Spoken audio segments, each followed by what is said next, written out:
Aditya Lokesh YouTube channel ವೀಕ್ಷಕರಿಗೆ ಆದಿತ್ಯ ಲೋಕೇಶ್ ಮಾಡ್ತಾ ಇರತಕ್ಕಂಥ ನಮಸ್ಕಾರಗಳು ಮತ್ತು ಸಹೃದಯ ಸುಸ್ವಾಗತ.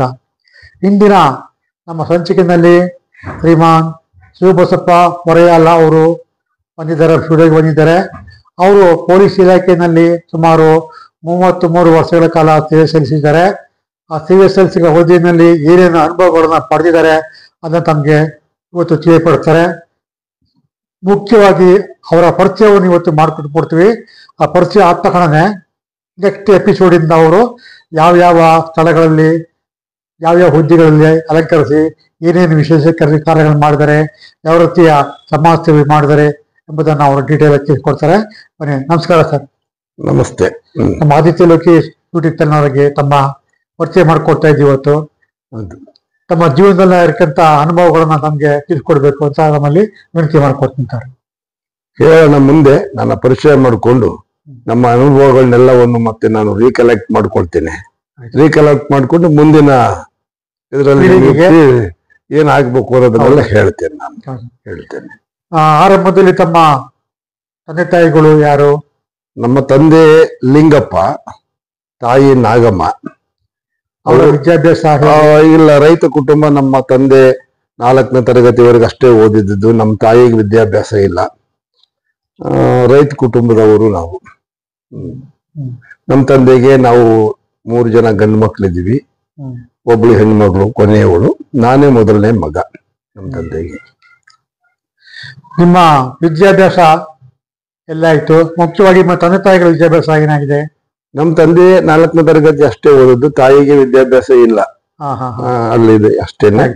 ನನ್ನ ವಿದ್ಯಾಭ್ಯಾಸ ಪ್ರಾಥಮಿಕ ಮತ್ತು ಮಾಧ್ಯಮಿಕ ಶಾಲೆ ನನ್ನ ಊರಲ್ಲಿ ಹೊರೆಯಾಲದಲ್ಲಿ, ಪ್ರೌಢಶಾಲೆ ಬೇಗೂರಲ್ಲಿ.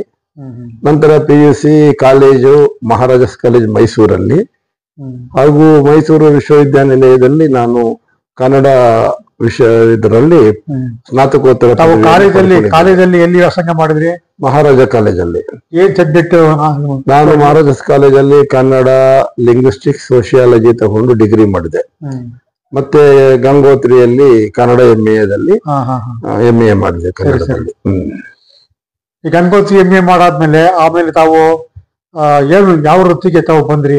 ಮೊದಲಿಗೆ ನಾನು ನನ್ನ MA ಬಂದ ಮೇಲೆ JSS ಸಂಸ್ಥೆಯಲ್ಲಿ ಉಪನ್ಯಾಸಕನಾಗಿ, ಮಹಿಳಾ ಡಿಪಾರ್ಟ್ಮೆಂಟ್ ಅಲ್ಲಿ ಕನ್ನಡ ಉಪನ್ಯಾಸಕನಾಗಿ, JSS ವುಮೆನ್ಸ್ ಕಾಲೇಜು ಸರಸ್ವತಿಪುರಂ ಅಲ್ಲಿ ಉಪನ್ಯಾಸಕನಾಗಿ ಕೆಲಸ ಮಾಡ್ತಿದ್ದೆ.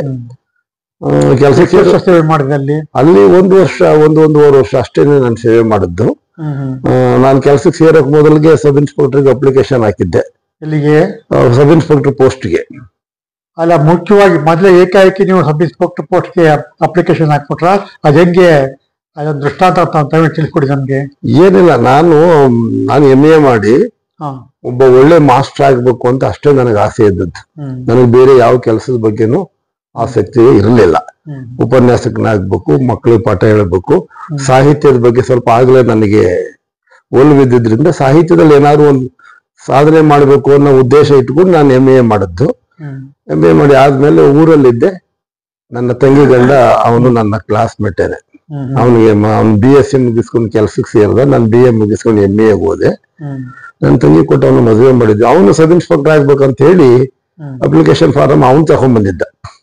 ತಗೊಂಡ್ ಬಂದು ಮೆಡಿಕಲ್ ಟೆಸ್ಟ್ ಮಾಡುವಾಗ ಅವನಿಗೇನು ಹೈಟ್ ಸಾಲಿಲ್ಲ ಅಂತ ಹೇಳಿ ಅದನ್ನ ನಾನು ಕೊಟ್ಟೋದ.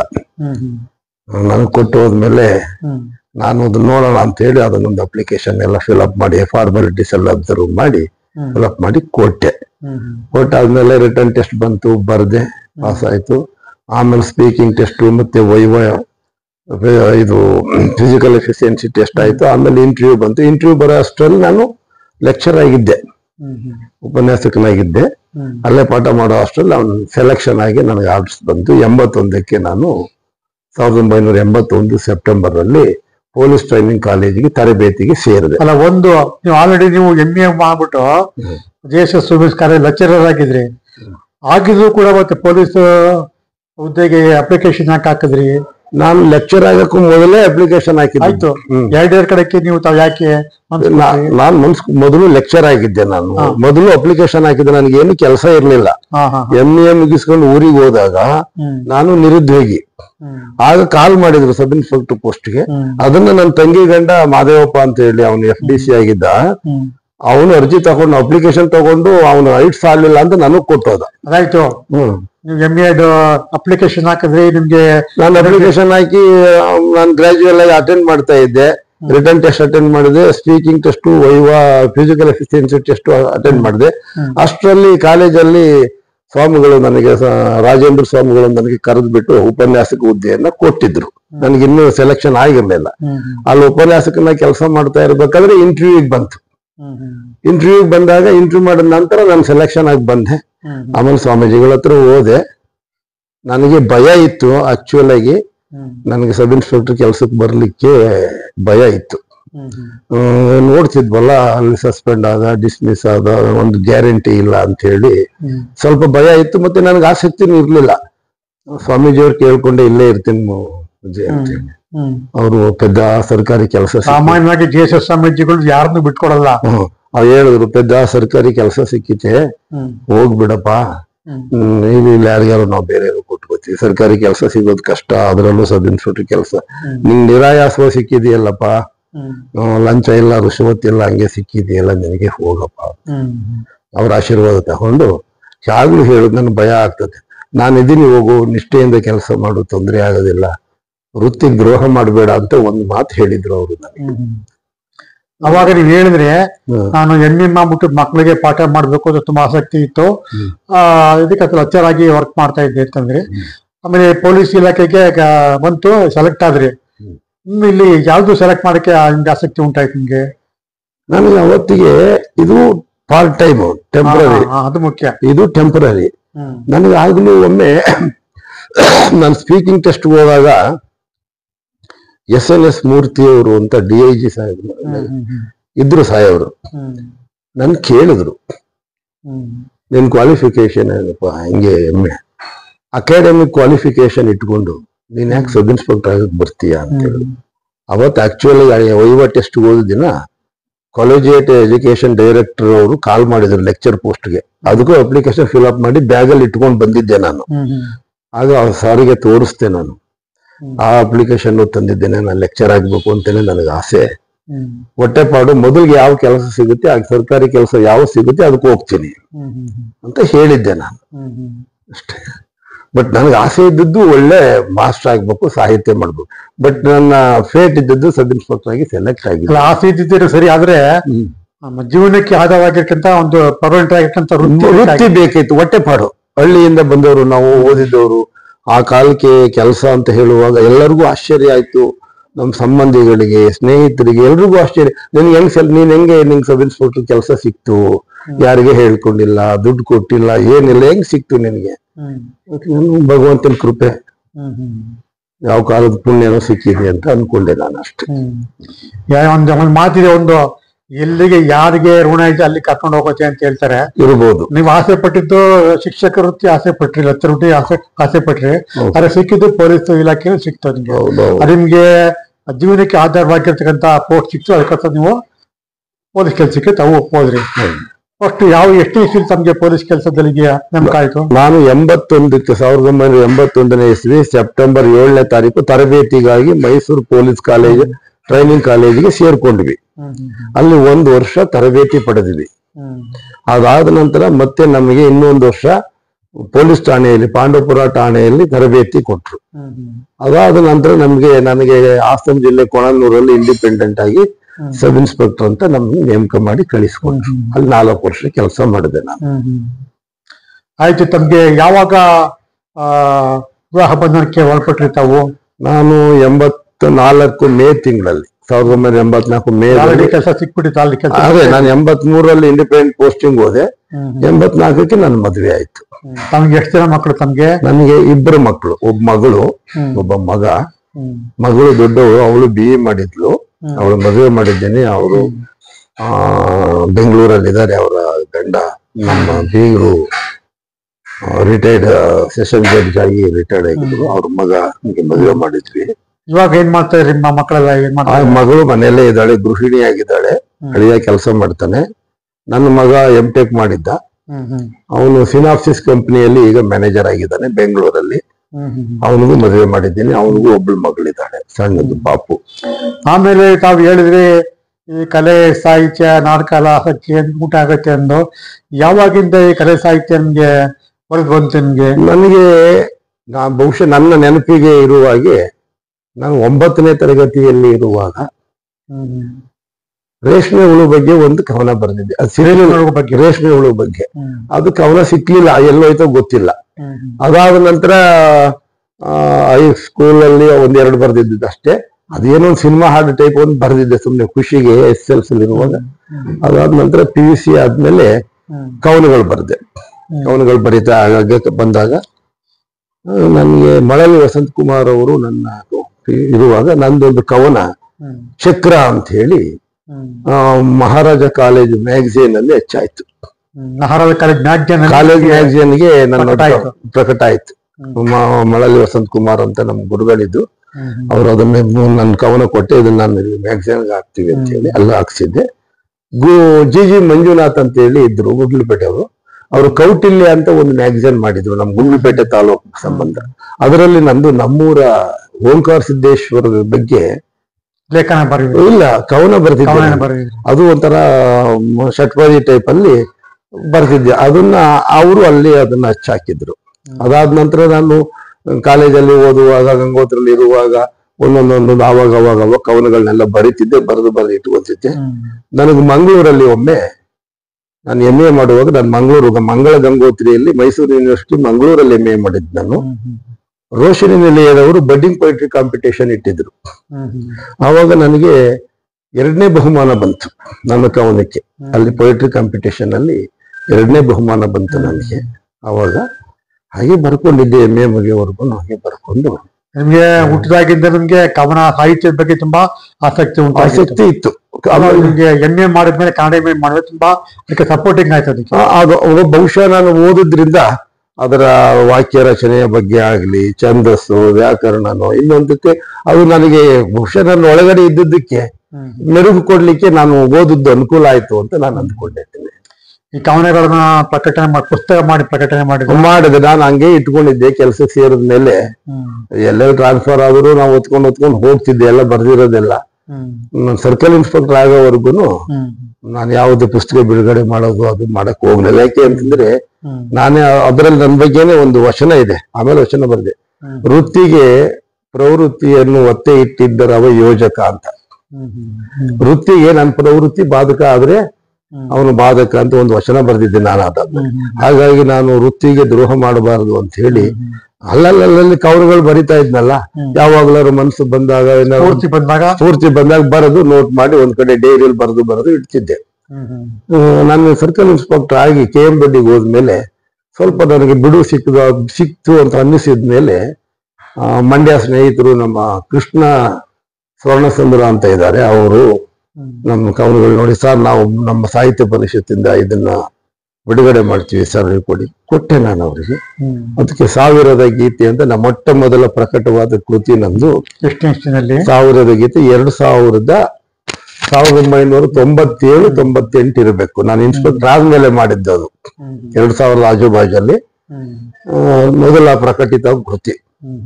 ಅದಾದ ನಂತರ ಮತ್ತೆ ನಾನು 1980 ಕೆಲಸಕ್ಕೆ ಸೇರೋಕ್ಕೂ ಮೊದಲಿಗೆ MA ಮುಗಿದ ನಂತರ ಉದಾತ್ತ ರಾವಣ ಅಂತ ಒಂದು ನಾಟಕ ಬರೆದಿದ್ದೆ. ಆವಾಗಲ MA ಮುಗಿತಿದ್ದಂಗೆ ಬರೆದಿದ್ದೆ ನಾನು. ಅದು ಹಂಗೆ ಇಟ್ಕೊಂಡಿದ್ದೆ. ಮತ್ತೆ ಅದನ್ನ 2ನೇದಾಗಿ ಅದನ್ನು ಮಂಡ್ಯದಲ್ಲಿ ಬಿಡುಗಡೆ ಮಾಡಿದೆ, ಉದಾತ್ತ ರಾವಣ ಅಂತ ಹೇಳಿ ಬಿಡುಗಡೆ. ತಾವು ಕವನಗಳನ್ನ ಅಭಿರುಚಿ ಮಾಡ್ಕೊಂಡಿದ್ರಿ, ಆಮೇಲೆ ನಾಟಕಗಳನ್ನು ಕೂಡ ತಾವು ರಚನೆ ಮಾಡ್ತಾ ಇದ್ರಿ. ನಾಟಕನು ನಾನು ಅದೇ ಉದಾತ್ತ ರಾವಣ ನಾಟಕ ಬರೆದಿದ್ದೆ. ಅದಾದ ನಂತರ ನಾನು ಕಾಲೇಜಲ್ಲಿ ಮಾಸ್ಟರ್ ಆಗಿದ್ದೆ ಅಂತ ಹೇಳಿದ್ನಲ್ಲ, ಆವಾಗ ಸ್ತಬ್ಧ ಅಂತ ಹೇಳಿ ಒಂದು ನಾಟಕ ಬರೆದಿದ್ದೆ. ಅದನ್ನ ಬರೆಯುವಾಗ ಮೊದಲಿಗೆ ಅಕ್ಬರ್ ಅಲಿ ಅಂತ ನಾನು ಮನೆ ಕಾಮಾಕ್ಷಿ ಹಾಸ್ಪಿಟಲ್ ಹಿಂಭಾಗದಲ್ಲಿದ್ದೆ. ಅಕ್ಬರ್ ಅಲಿ ಪ್ರೊಫೆಸರ್ ಇದ್ರು, ಅವ್ರಿಗೆ ತೋರಿಸಿದ್ದೆ ಒಂದು 3 ಪುಟ ಬರೆದು ಬಿಟ್ಟು. ಅವ್ರು ಅದರಲ್ಲಿ ಟೈಟಲ್ ನೋಡಿದ್ರು, ನೀವು ನೋಡಿದ್ರು ನಿಮಗೆ ಕೊಟ್ಟಿ ಸ್ತಬ್ಧ ವಿಷಯ. ಅದರಲ್ಲಿ ಅಚಲ, ಶಾಂತ, ಅನುಮಾನ, ಅಪಾರ್ಥ, ಚಂಚಲ, ಈಗ ಪಾತ್ರಧಾರಿಗಳ ಹೆಸರನ್ನ ಕೊಟ್ಟು ನೋಡಿದಾಗ ಖುಷಿ ಪಟ್ಟು ಇದನ್ನ ಮುಂದುವರಿಸೋದ್ರೆ ಬರೆದಿಟ್ಟಿದ್ದೆ. ಆ ಬರೆದಿಟ್ಟಿದ್ದನ್ನ ಈ ವರ್ಷದವರೆಗೂ ನಾನು ಮುದ್ರಣ ಮಾಡಿಸಿರ್ಲಿಲ್ಲ. ನನ್ಗೆ ಅದ್ರ ಬಗ್ಗೆ ಒಂದ್ಸಲ ಕೀಳರಿಮೆ ಇತ್ತು. ಏನೋ ಹುಡುಕ್ತನದಲ್ಲಿ ಬರೆದು ಬಿಟ್ಟಿದ್ದೆ, ಇದೇನು ಅಕ್ಸೆಪ್ಟ್ ಮಾಡ್ಕೊಂತಾರೋ ಇಲ್ವೋ ಅಂತೇಳಿ. ಆಮೇಲೆ ಸ್ನೇಹಿತರು, ನಮ್ಮ ಪಾಳ್ಯಗಾರರು, ಬೆಸರು ಮೋಹನ್ ಪಾಳ್ಯಗಾರ್ ಅಂತ ಇಂಗ್ಲಿಷ್ ಪ್ರೊಫೆಸರು, ಜಾನಪದ ವಿದ್ವಾಂಸರು, ಆಮೇಲೆ ನೋಡ್ಬಿಟ್ಟು, ಸರ್ ಚೆನ್ನಾಗಿದೆ, ಇದು ಹೆಂಗಿದೆ ಹಂಗೆ ಪ್ರಿಂಟ್ ಮಾಡ್ಸೋಣ, ಇದ್ರಲ್ಲಿ ಏನ್ ಬದಲಾವಣೆ ಮಾಡೋದ್ ಬೇಡ. ಆವತ್ತಿಗೆ ನೀವು 40 ವರ್ಷದ ಹಿಂದೆ ಸ್ತಬ್ಧ ಅಂದ್ರೆ ಏನು? ಸ್ತಬ್ಧ ಅಷ್ಟೇ, ಸದ್ದು ಗದ್ದಲ ಏನು ಇಲ್ಲ, ನಿಶ್ಚಲವಾಗಿರೋದು ಏನು ಇಲ್ಲ, ಸ್ತಬ್ಧವಾಗಿದ್ದ, ಸುಮ್ಮನೆ ಕಲ್ಲು ಬಂಡೆ ಕುಂತ. ಕಥೆ ಒಂದು ಎಳೆ ಸಾರಾಂಶ ಇದ್ರೆ ಹೇಳ್ತೀರಾ? ಅದೇನಂದ್ರೆ, ಯುವಕರು, ವಿದ್ಯಾರ್ಥಿಗಳು ಅವರೆಲ್ಲರೂ ಒಂದು ಸಂಘ ಮಾಡ್ಕೊಂತಾರೆ. ಸ್ಟೂಡೆಂಟ್ ಸಂಘ ಮಾಡ್ಕೊಂಡು ಆ ಊರಲ್ಲಿ ಸ್ವಲ್ಪ ಅಭಿವೃದ್ಧಿ ಕೆಲಸ ಮಾಡ್ಬೇಕು, ಸಾಮಾಜಿಕವಾಗಿ ಒಂದು ಬದಲಾವಣೆ ತರಬೇಕು, ಹಾಗೆ ಅಂತ ಹೇಳಿ ಅಚಲ ಅನ್ನೋನು, ಶಾಂತ ಅನ್ನೋನು, ಹೀಗೆ ಅಲ್ಲಿ ಅಪಾರ್ಥ ಮತ್ತು ಚಂಚಲ ಅಂತ ಇಬ್ಬರು ಬರ್ತಾರೆ. ಅವ್ರಿಗೇನಿಲ್ಲ, ಏನ್ ಮಾಡಿದ್ರು ಅವರು ಈಗಿರ್ತಾರೆ, ಅಲ್ಲಿ ಆಗಿರ್ತಾರೆ, ಒಂದ್ ಹೇಳಿದ್ರೆ ಇನ್ನೊಂದು ಅರ್ಥ ಮಾಡ್ಕೊಂತಿರ್ತಾರೆ. ಇವ್ರೇನೋ ಮಾಡ್ಕೊಂಡು ಗ್ರಾಮದಲ್ಲಿ ಗ್ರಾಮೋದ್ಧಾರ ಮಾಡಬೇಕು, ಸಮಾಜದಲ್ಲಿ ಬದಲಾವಣೆ ತರಬೇಕು, ಜಾತೀಯತೆಯನ್ನ ಹೋಗಲಾಡಿಸ್ಬೇಕು, ಈ ತರದೆಲ್ಲ ಚಿಂತನೆಗಳನ್ನ ಇಟ್ಕೊಂಡು ಸಂಘ ಮಾಡ್ತಾರೆ. ಆ ಸಂಘದ ಜೊತೆಗೆ ಆ ಊರಿನ ರಾಜಕಾರಣ ಸೊರಕಾಕೊಂಡ್ಬಿಡ್ತದೆ. ಆ ಪಾತ್ರಧಾರಿಗಳ ತಂದೆ ಹಿರಿಯರು ರಾಜಕಾರಣಕ್ಕೆ ಇವ್ರನ್ನ ಎಳೆದು ಅವರಲ್ಲಿ ಗುಂಪುಗಾರಿಕೆ ಆಗತ್ತೆ, ಪುನಃಸರು ಹೋಗ್ತಾರೆ. ಜಾತೀಯತೆ ಹೋಗ್ಲಾಡಿಸ್ಲಿಕ್ಕೆ ಅಂತ ದೇವಸ್ಥಾನದ ಪ್ರವೇಶಕ್ಕೆ ಅಂತ ಹೇಳಿ ಒಂದು ಕೊನೆಯಲ್ಲಿ ಅದು ದೇವಸ್ಥಾನದ ಪ್ರವೇಶನೇ ಆಗೋದಿಲ್ಲ, ಬುಡದಾಕಿ ಗಲಾಟೆಯಾಗಿ ದೊಡ್ಡ ರೈಟಿಂಗ್ ಆಗ, ಆ ಕೇರಿ ಈ ಕೇರಿ, ಮೇಗಲ್ ಕೇರಿ ಕೆಳಗಲ್ ಕೇರಿ, ಲಿಂಗಾಯತರು ಬ್ರಾಹ್ಮಣರು ಒಬ್ಬರಿಗೊಬ್ಬರು ಹೊಡೆದಾಡ್ಕೊಂಡ್ಬಿಡ್ತಾರೆ, ದೇವಸ್ಥಾನದ ಪ್ರವೇಶ ಆಗಲ್ಲ. ಹಾಗಾಗಿ ಇವರು ಏನು ಇಲ್ಲಿ ಕೂತ್ಕೊಂಡು ಮಾತಾಡಕ್ ಶುರು ಮಾಡಿದ್ರಲ್ಲ, 3 ಜನ ಕೂತ್ಕೊಂಡು 5 ಜನ, ನಾಟಕ ಕೊನೆಯಲ್ಲಿ ನೋಡಿದ್ರು ಅಲ್ಲೇ ಇತ್ತು, ಎಲ್ಲಿ ಏನು ಬದಲಾವಣೆ ಆಗ್ಲಿಲ್ಲ, ಅದು ಸ್ತಬ್ಧ. ಊರನ್ನು ಉದ್ಧಾರ ಮಾಡ್ಬೇಕು ಅಂತ ಆಲೋಚನೆ ಮಾಡಿದ್ದು, ಅದು ಆಲೋಚನೆಯಾಗಿ ಅದು ಹಂಗೆ ಉಳ್ಕೊಳ್ತಾ ಹೋಯ್ತು, ಯಾವುದು ಕಾರ್ಯರೂಪಕ್ಕೆ ಆಗ್ಲಿಲ್ಲ, ಅದು ಸ್ತಬ್ಧವಾಯ್ತು. ಇಚ್ಛಾಶಕ್ತಿ ಕೊರತೆಯಿಂದ, ಇಚ್ಛಾಶಕ್ತಿ ಕೊರತೆಯಿಂದ ರಾಜಕಾರಣ, ಜಾತಿಯ ಕಬಂಧ ಬಾಹುಗಳು, ಇವೆಲ್ಲವೂ ಇವರ ಎಲ್ಲ ಆಸೆಗಳನ್ನೆಲ್ಲ ಭಂಗ ಮಾಡ್ಬಿಡ್ತು. ನೋಡಿ, ಒಂದು ಯುವಕರ ಒಂದು ತೀರ್ಮಾನ, ಆದರ್ಶಕ್ಕೆ ಒಂದು ತೀರ್ಮಾನ ಮಾಡಿದ್ರು, ಅದು ಯಾವ ರೀತಿ ರಾಜಕೀಯ ಪ್ರವೇಶ ಮಾಡಿ ಜಾತೀಯತೆ ಬಂದು ಅವರನ್ನ ಉದ್ದೇಶವನ್ನೇ ಹಾಳು ಮಾಡ್ಬಿಡ್ತು ಅನ್ನೋದು ತಮ್ಮ ಕಥೆಯನ್ನು ತಾವು ತೋರ್ಕೊಟ್ಟಿದ್ದೀರಾ. ಬಹಳ ತುಂಬಾ ಚೆನ್ನಾಗಿದೆ ಇದು. ಮುಂದಕ್ಕೆ ನಮ್ಮ ಯುವ ಪೀಳಿಗೆಯವರು ನೋಡ್ಬೇಕು, ಯಾವುದೇ ರೀತಿಯ ಕೆಲಸ ಕಾರ್ಯಗಳನ್ನ ಮಾಡ್ಬೇಕು ಅಂತ ನಿರ್ಧಾರ ಮಾಡಿದ್ರೆ ಅವ್ರು ಯಾವುದೇ ರೀತಿಯ ಅಡಚಣೆ ಬಂದು ಕೂಡ ಅದನ್ನ ನಿಲ್ಲಿಸ್ತೇನೆ. ಅವರು ಅದನ್ನ ಆಕ್ಚುಲಾಗಿ ಆ ಪುಸ್ತಕ ಅಂಶಿ ಪ್ರಸನ್ನ ಕುಮಾರ್ ಎಂಬುವರು 40 ವರ್ಷದ ಹಿಂದೆ ಬರೆದಿರ್ತಕ್ಕಂತಹ ವಿಚಾರ ಗ್ರಾಮಾಂತರ ಪ್ರದೇಶದಲ್ಲಿ ಬಹುಶಃ ಇವತ್ತಿಗೂ ಅದೇ ರೀತಿ ಇದೆ ಅಂತಕ್ಕಂಥದ್ದನ್ನ ವ್ಯಾಖ್ಯಾನ ಮಾಡಿದ್ದಾರೆ. ಪುಸ್ತಕವನ್ನು ಓದಿ. ರಾಜಕೀಯನೂ ಹಂಗೆ ಇದೆ, ಅವಾಗಿನ ಜಾತೀಯತೆ ಹಂಗೆ ಇದೆ. ಕನ್ನಡಪ್ರಭ ಪತ್ರಿಕೆಯಲ್ಲಿ ಅವರು ಆ ಪುಸ್ತಕದ ಬಗ್ಗೆ ಒಂದು ತಮ್ಮ ಅಭಿಪ್ರಾಯಗಳನ್ನು ಬರೆಯುವಾಗ 40 ವರ್ಷದ ಕೃತಿ, 40 ವರ್ಷದಲ್ಲಿ ಗ್ರಾಮೀಣ ಪ್ರದೇಶ ಹೇಗಿತ್ತು ಇವತ್ತಿಗೂ ಅದೇ ಪರಿಸ್ಥಿತಿಯಲ್ಲಿ ತೀರಾ ಬದಲಾವಣೆ ಆಗಿಲ್ಲದೆ ಅದೇ ಅಂತಕ್ಕಂಥದ್ದನ್ನ ವ್ಯಕ್ತಪಡಿಸಿದ್ದಾರೆ. ಇದು ನಾಟಕ ಆಗ್ಲೇ ಬರ್ದಿದ್ದು, ಉದಾತ್ತ ರಾವಣನು ಆಗ್ಲೇ ನಾಟಕ ಬರ್ದಿದ್ದು. ಅದಾದ ನಂತರ ನಾನು ಹೀಗೆ ಒಂದು ಸಕಲೇಶ್ಪುರದಲ್ಲಿ ಇರುವಾಗ ಅವ್ರು ನೆನ್ಸ್ಕೋಬೇಕು, ಒಂದು ಸಣ್ಣ ಸಣ್ಣ ಕವನಗಳು ಬರೆದಿದ್ದೆ, ಅನಿಗವನಗಳು. ಅದಕ್ಕೆ ಚಿತ್ರ ಬರೆದು ಕವನ ಮಾಡಬೇಕು ಅಂತ ಹೇಳಿ ಬುಕ್ ಮಾಡಬೇಕು ಅಂತ ಅಭಿಪ್ರಾಯ ಪಟ್ಟು ಪ್ರತಿ ಒಂದು ಕವನಗಳಿಗೂ ಚಿತ್ರ ಬರೆಸಿದೆ. ಅದರಲ್ಲಿ ದೇಸಾಯಿ ಅದರ ಮುಖಪುಟ ಹಾಸನದಲ್ಲಿ ದೇಸಾಯಿ ಅಂತಿದ್ದಾರೆ, ಅವ್ರಿಗೆ ರಾಜ್ಯ ಪ್ರಶಸ್ತಿ ಬಂದಿದೆ ಇದಕ್ಕೆ, ಅವರ ಚಿತ್ರಕಲೆಗೆ. ಅವರೊಂದಷ್ಟು ಚಿತ್ರಗಳು ಕೊಟ್ಟರು. ಮತ್ತೆ ಚಿಕ್ಕಮಗಳೂರಿನ ಚಿತ್ರಕಲಾ ಶಾಲೆಯವರು ಒಬ್ಬರು ಪ್ರಿನ್ಸಿಪಲ್ ಅವರೊಂದಷ್ಟು ಕೊಟ್ಟಿದ್ರು. ಎಲ್ಲ ಸೇರಿಸಿ ಅದೊಂದು ವೈಚಿತ್ರ್ಯ ಅಂತ ಹೇಳಿ ಒಂದು ಅನಿಗಮನ ಸಂಕಲನ ಬಿಡುಗಡೆ ಮಾಡಿದೆ ಚಿಕ್ಕಮಂಗ್ಳೂರಲ್ಲಿದ್ದಾಗ. ಸಕಲೇಶ್ಪುರಕ್ಕೆ ಹೋಗಿ ಅಲ್ಲಿಂದ ಚಿಕ್ಕಮಂಗ್ಳೂರ್ಗೆ ಹೋದ್ಮೇಲೆ ಅಲ್ಲಿ ವೈಚಿತ್ರ್ಯ ಬಿಡುಗಡೆ ಮಾಡಿದೆ. ಅದಾದ ನಂತರ ಹಾಸನಿಗೆ ಹೋದೆ. ಹಾಸನಲ್ಲಿ ನಾನು ಚಿಕ್ಕಮಂಗ್ಳೂರು ಹಾಸನ ಬಂದು ಅಲ್ಲಿ ವಚನಗಳು ಬರೆದಿದ್ದೆ. ವಚನಗಳು ಬರೆದದ್ದು ಹೇಗಾಯ್ತು ಅಂತಂದ್ರೆ, ನನ್ನ ವೈಚಿತ್ರ್ಯ ಕವನ ಇತ್ತಲ್ಲ, ನಾನು ಸಕಲೇಶ್ಪುರದಿಂದ ಟ್ರಾನ್ಸ್ಫರ್ ಆಗಿ ಅರ್ಕಲ್ಗೂಡ್ಗೆ ಹೋಗಿದ್ದೆ. ಸಕಲೇಶ್ಪುರದವರು ವಚನ ಸಾಹಿತ್ಯ ಸಮ್ಮೇಳನ ಅಂತ ಒಂದು ಸಮ್ಮೇಳನ ಮಾಡಿದ್ರು. ಅವಾಗ ಬಹುಶಃ 2004 ಏನೋ ಇರಬೇಕು. ಚಂದ್ರಶೇಖರ್ ಧೂಲೇಕರ್ ಅಂತ ಇದ್ರು. ಅವ್ರು ನನ್ನ ಅನಿಗಮನಗಳನ್ನೆಲ್ಲ ನೋಡಿದ್ರು.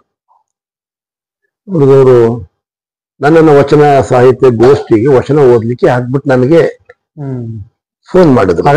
ಇದ್ದೆ ನಾನು ಸರ್ಕಲ್ ಇನ್ಸ್ಪೆಕ್ಟರ್ ಅರ್ಕಲ್ಗೂಡಲ್ಲಿ. ಸರ್ಕಲ್ ಇನ್ಸ್ಪೆಕ್ಟರ್ ಸಕಲೇಶ್ಪುರ ಮುಗಿಸ್ಕೊಂಡು ಅರ್ಕಲ್ಗೂಡ್ಗೆ ಹೋಗಿದ್ದೆ. ಎಲ್ಲಿ ಸರ್, ನಾನು ವಚನಗಳನ್ನೇ ಬರ್ದಿಲ್ಲ, ನೀವು ವಚನ ಓದಿ ಅಂದ್ರೆ ಹೆಂಗೆ ಆಗುತ್ತೆ ಅಂತಂದೆ. ಸರ್, ನಿಮ್ಮ ವೈಚಿತ್ರ್ಯ ಕವನ ಸಂಕಲನದಲ್ಲಿ ಸಾಕಷ್ಟು ಕವನಗಳು ವಚನ ಇದ್ದಂಗೆ ಇದಾವೆ ಸರ್ ಅಂತ ಹೇಳಿ ಅದನ್ನು ಓದಿ ಸರ್ ನೀವು ಒಂದು. ಕವಿಗೋಷ್ಠಿಯಲ್ಲಿ ವಚನ ಗೋಷ್ಠಿಯಲ್ಲಿ ವಚನ ಓದಿ ಅದನ್ನ ಮಾಡಿ ಅಂತಂದ್ರು. ನಾನು ಅಲ್ಲಿವರೆಗೆ ವಚನಗಳು ಅಂತ ಬರೆದಿರ್ಲಿಲ್ಲ. ನನ್ನ ಆ ಪುಸ್ತಕದಲ್ಲಿ ಒಂದು ವಚನ ಇತ್ತು, ಒಂದು ಇದು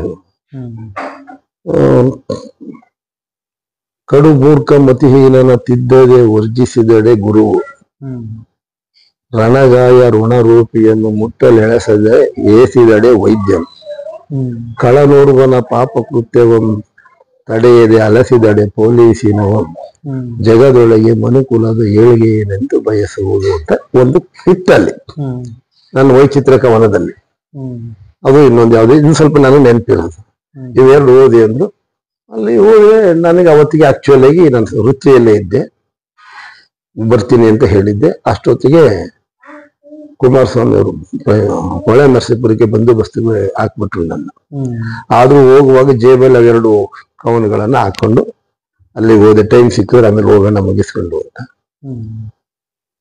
ಅಲ್ಲಿಗೆ ಕುಮಾರಸ್ವಾಮಿ ಅವ್ರು ನೇರ ಸಕಲೇಶ್ಪುರಕ್ಕೆ ಬರ್ತಾರೆ, ನೀವೆಲ್ಲ ಇಲ್ಲಿಂದ ಅಲ್ಲಿಗೆ ಹೋಗಿ ಅಂತ. ತಾವು ಪೊಲೀಸ್ ಇದ್ದು ಕೂಡ ನೀವು ಕವನದಲ್ಲಿ ಅದೆಷ್ಟು ಲಾಜಿಕ್ ಅಂದ್ರೆ ವಚನ ಹೆಂಗಾಯ್ತು. ಅದಕ್ಕೆ ಅಯ್ಯೋ ಹೋಯ್ತಲ್ಲ, ಇನ್ನೇನು ಒಳೆ ನರಸೀಪುರದಲ್ಲಿ ಬಂದೋಬಸ್ತ್ ಮುಗಿಸ್ಕೊಂಡು ಸಕಲೇಶ್ಪುರಕ್ಕೆ ಹೋಗೋದಾಗತ್ತ, ವಚನ ಗೋಷ್ಠಿ ಹೋಯ್ತು ಬಿಡಂತ ಸುಮ್ಮನಿದ್ದೆ. ಅಷ್ಟೊತ್ತಿಗೆ 10:30 11 ಗಂಟೆ ಅಷ್ಟೊತ್ತಿಗೆ ಮೆಸೇಜ್ ಬಂತು, ನೀವೆಲ್ಲರೂ ಸಕಲೇಶ್ಪುರಕ್ಕೆ ಹೋಗಿ ಅಂತ. ನಾವು ಅಲ್ಲಿಂದ ಒಳೆ ನರಸೀಪುರಕ್ಕೆ ಸಕಲೇಶ್ಪುರಕ್ಕೆ ಹೋಗಿ ಅಲ್ಲಿ ಎಸ್ ಪಿ ಅವರಿದ್ರು. ನನಗೆ ಡ್ಯೂಟಿ ವೇದಿಕೆಯಲ್ಲೇ ಡ್ಯೂಟಿ ಮಾಡು ಅಂತ ಕೊಟ್ರು. ನನಗೆ ವೇದಿಕೆಯಲ್ಲೇ ಕೊಟ್ರು. ಯೂನಿಫಾರ್ಮ್ ಅಲ್ಲಿ ಇದ್ದೆ. ಆಮೇಲೆ ಅವರು ಸರ್ ಯಾಗೂ ಬಂದಿದ್ದೀರಲ್ಲ ಓದಿ ಅಂದ್ರು. ನಮ್ಮ ಸಾಹೇಬ್ರ ಪರ್ಮಿಷನ್ ಕೇಳ್ಕೊಂಡು ಯೂನಿಫಾರ್ಮ್ ಇದ್ದೇನೆ, ಅವ್ರು ಓದಿ ಅಂತಂದ್ರೆ ಓದ್ತೀನಿ. ಜೋರಾಗಿ ನಾನು ಯೂನಿಫಾರ್ಮ್ ಅಲ್ಲಿ ಇದ್ದೀನಿ, ಓದಕ್ಕಾಗೋದಿಲ್ಲ. ನಮ್ಮ ಸಾಹೇಬ್ರ ಪರ್ಮಿಷನ್ ಕೊಟ್ಟು ಓದ್ತೀನಿ, ಎಸ್ ಪಿ ಸಾಹೇಬ್ರು ಕೇಳ್ತೀನಿ ಅಂತ. ಮತ್ತು ಹೋಗಿ ಎಸ್ ಪಿ ಅವ್ರ ಸಾಹೇಬ್ರ ಹತ್ರ ಕೇಳಿದೆ, ಸರ್ ಈಗ ಗೋಷ್ಠಿಗೆ ಹಾಕೊಂಡಿದ್ರು, ಈಗ ನಾನು ಓದ್ಬೋದಲ್ಲ ಸರ್? ಅದಕ್ಕೇನಂತ ಓದಪ್ಪ. CPK ಅವರು ಗೋಷ್ಠಿಯಲ್ಲೇ ಇದ್ರು. ನನ್ನ ಹೆಸರು ಕರೆದು ನಾನು ಹೋಗಿ ಎಲ್ಲ ಹಿಂಗೆ ನೋಡೋರು. ನನಗೆ ಏನ್ ಪೊಲೀಸ್ನವ್ರು ಏನ್ ಓದ್ತಾರೆ ವರ್ಷ. ಆಮೇಲೆ ನಂಗೆ ಅಲ್ಲೊಂದು ಸಮಸ್ಯೆ ಆಯ್ತು, ಎಲ್ಲ ಅಂಕಿತ ನಾಮ ಇಡ್ಬೇಕಲ್ಲ, ವಚನಗಳಿಗೆ ಅಂಕಿತ ಬೇಕಲ್ವಾ? ಯೋಚನೆ ಮಾಡಿ ಏನ್ ಇಡೋದು, ಅಲ್ಲಿ ಸಕಲೇಶ್ವರ ಅಂತ ಅಂಕಿತ ಇಟ್ಬಿಟ್ಟೆ. ಇದು ನನ್ನ ವಚನದ ಅಂಕಿತಕ್ಕೆ ಮೂಲನೂ ಇದೆ ಕಾರಣ. ಅಲ್ಲೇ ಓದುದ್ರಿಂದ ಸಕಲೇಶ್ವರ ಅಂತ ಅಂಕಿತ ಇಟ್ಟೆ. ಕೊನೆಗೆ ಅಂಕಿತ ಇಟ್ಟು ಸಕಲೇಶ್ವರ ಅಂತ 2 ವರ್ಷನೇ ಓದಿದೆ. CPK ಅವರು ಶಾಲೆ ಹಾಕಿ ತುಂಬಾ ಚೆನ್ನಾಗಿತ್ತು ಕಣಪ್ಪ ನೇನು ವರ್ಷ. ಆವತ್ತು ಅಲ್ಲಿದ್ದ ವೈಚಿತ್ರದಲ್ಲಿದ್ದ ಕೆಲವು ಪದ್ಯಗಳನ್ನ ವಚನವಾಗಿ ಮಾರ್ಪಡಿಸ್ಕೊಂಡು ಆಮೇಲೆ ವಚನ ವೈಭವ ಅಂತ ಒಂದು ಪುಸ್ತಕ ಬಿಡುಗಡೆ ಮಾಡಿದೆ. ಅದನ್ನ ದೇಜಗೌ ಹಾಸನಲ್ಲಿ ಸಮ್ಮೇಳನ ಆದಾಗ ಬಂದಿದ್ರು, ವಚನ ಸಾಹಿತ್ಯ ಸಮ್ಮೇಳನದ ಅಲ್ಲಿ ಬಿಡುಗಡೆ ಮಾಡಿದ್ರು. ನನ್ನ ಪುಸ್ತಕ ಅಲ್ಲೇ ಬಿಡುಗಡೆ ಮಾಡಿದ್ರು, ವಚನ ವೈಭವ ಅಂತ ಆಯ್ತು. ಅದಾದ್ಮೇಲೆ ಈಗ ವಚನಗಳು ಒಂಥರ ವೃತ್ತಿಯಲ್ಲಿದ್ದಾಗ ಪದ್ಯಗಳಿಗಿಂತ ಬೇಗ ಬೇಗ ಬೇಗ ಬರೆದಿತ್ತು. ದೇಜಗೌ ಬಿಡುಗಡೆ ಆಯ್ತು. ಅವತ್ತು ಆಕ್ಚುಲ್ ಆಗಿ ಅದನ್ನ ಹೇಳ್ಬೋದಾ ಹೇಳ, ಸಾಹಿತ್ಯದ ದೇಜಗೌ ನಮ್ಮ ಮನೆಗೆ ಬಂದಿದ್ದು. ಫಂಕ್ಷನ್ ಪುಸ್ತಕ ಬಿಡುಗಡೆ ಆದ್ಮೇಲೆ ಮಳಲಿ ವಸಂತ ಕುಮಾರ್ ಅವರು, ಕದಂಬ ಅವರು ಮತ್ತೆ ದೇಜಗ್ ಅವರು ನನ್ನ ಮನೆಗೆ ನಾನು ಊಟಕ್ಕೆ ಕರ್ಕೊಂಡು ಹೋಗಿದ್ದೆ. ಊಟ ಮಾಡಿ ಎಲ್ಲ ಕೂತ್ಕೊಂಡು ಆದ್ಮೇಲೆ ಇನ್ನು ಭಾವಗೀತೆಗಳು ಒಂದಷ್ಟು ಬರೆದಿದ್ದೆ. ನಾನು ಪ್ರಕಟ ಮಾಡಿರ್ಲಿಲ್ಲ, ಕೊಟ್ಟೆ. ಇಲ್ಲಿ ಊಟ ಎಲ್ಲ ಆದ್ಮೇಲೆ ದೇಜಗ್ ಹೋಗಿದ್ರು, ಮಳಲಿ ಹೋಗಿದ್ರು. ಕೊಟ್ಟೆ, ನೋಡ್ಬಿಟ್ಟು ಓದಿದ್ರು ತುಂಬಾ ಖುಷಿ ಆಯ್ತೇನೋ, ಆಮೇಲೆ ನೀನು ಒಂದ್ಸರಿ ಓದು ಅಂತ ನನಗೆ ಕೊಟ್ರು. ಅವ್ರಿಗೆ ಕೂತಿರು, ನಾನು ಓದ್ದೆ. ಟೈಟ್ಲ್ ಏನ್ ಇಟ್ಟಿದೀಯಾ ಅಂತ ಕೇಳಿದ್ರು. ನಾನು ನನ್ನವಳು ಅಂತ ಇಟ್ಟಿದ್ದೆ ಅದಕ್ಕೆ. ಆಮೇಲೆ ನನ್ನ ಕವನ ಓದುವಾಗ ಆ ಕವನದಲ್ಲಿ ಒಂದ್ 3 ಸಾಲು ಬರ್ತತೆ. ಮುಟ್ಟಿದರೆ ಮಾಸುವಳು, ಮುಟ್ಟದಿರೆ ಮುನಿಯುವಳು, ಮುಟ್ಟಿದರೆ ಮಾಸುವಳು, ಮುಟ್ಟದಿರೆ ಮುನಿಯುವಳು, ಇವಳು ನನ್ನ ಮನದ ಮುಂಬಾಗಿಲಿನ ನಗುವ ರಂಗೋಲಿ ಇವಳು ಅಂತ ಹೇಳಿದೆ. ಆಗ ನಿಲ್ಸು ಪುಸ್ತಕ ಟೈಟ್ಲ್ ಏನ್ ಕೊಟ್ಟಿದೀಯ? ನನ್ನವಳು, ನಗುವ ರಂಗೋಲಿ ಅಂತ ಕೊಡು. ಅದಕ್ಕೆ ನಗುವ ರಂಗೋಲಿ ಅಂತ, ನಗುವ ರಂಗೋಲಿ ಅಂತ ಹೆಸರಿಟ್ಟದ್ದು. ಅವರೇ ಹೇಳಿದ್ದು, ದೇಜಗೋ ಇಟ್ಟ ಹೆಸರು ಆ ಕವನಕ್ಕೆ, ನಗುವ ರಂಗೋಲಿ ಅಂತ. ಆಮೇಲೆ ಮಳಲಿ ಅವರಿಗೆ, ನೀನ್ ಮುನ್ನುಡಿ ಬರಿಬೇಕು, ನಾನೇ ಬಿಡುಗಡೆ ಮಾಡ್ತೀನಿ ಅಂತಂದ್ರು. ಅಷ್ಟೊತ್ತಿಗೆ ಅವ್ರು ಮುನ್ನುಡಿ ಎಲ್ಲ ಬರೆದುಕೊಳ್ಳೋ ಅಷ್ಟರಲ್ಲಿ ನಂಗೆ ರಿಟೈರ್ಡ್ ಆಯ್ತು. ಅಲ್ಲಿಂದ ಮೈಸೂರಿಗೆ ಬಂದೆ. ಮೈಸೂರಿಗೆ ಬಂದಾದ್ಮೇಲೆ ಗುಂಡ್ಲುಪೇಟೆಯಲ್ಲಿ ನಗುವ ರಂಗೋಲಿ ಒಂದು ಕವನ ಸಂಕಲನ ಆಯ್ತು. ನಗುವ ರಂಗೋಲಿ ಆಯ್ತು. ಇವ್ರ ನಡುವೆ ವಚನ ವಿಸ್ಮಯ ಅಂತ ಒಂದು ಬರದೆ, ವಚನ ವೈಡೂರ್ಯ ಅಂತ ಒಂದಾಯ್ತು, ವಚನ 3 ವಚನಗಳಾದವು. ಆಮೇಲೆ ಒಂದು ಕರ್ಣಾಂತರಂಗ, ಒಂದು ಖಂಡ ಕಾವ್ಯ ಆಯ್ತು. ಇದು ಅದೇ ಕತೆ. ನಾನು ಕರ್ಣನ ಬಗ್ಗೆ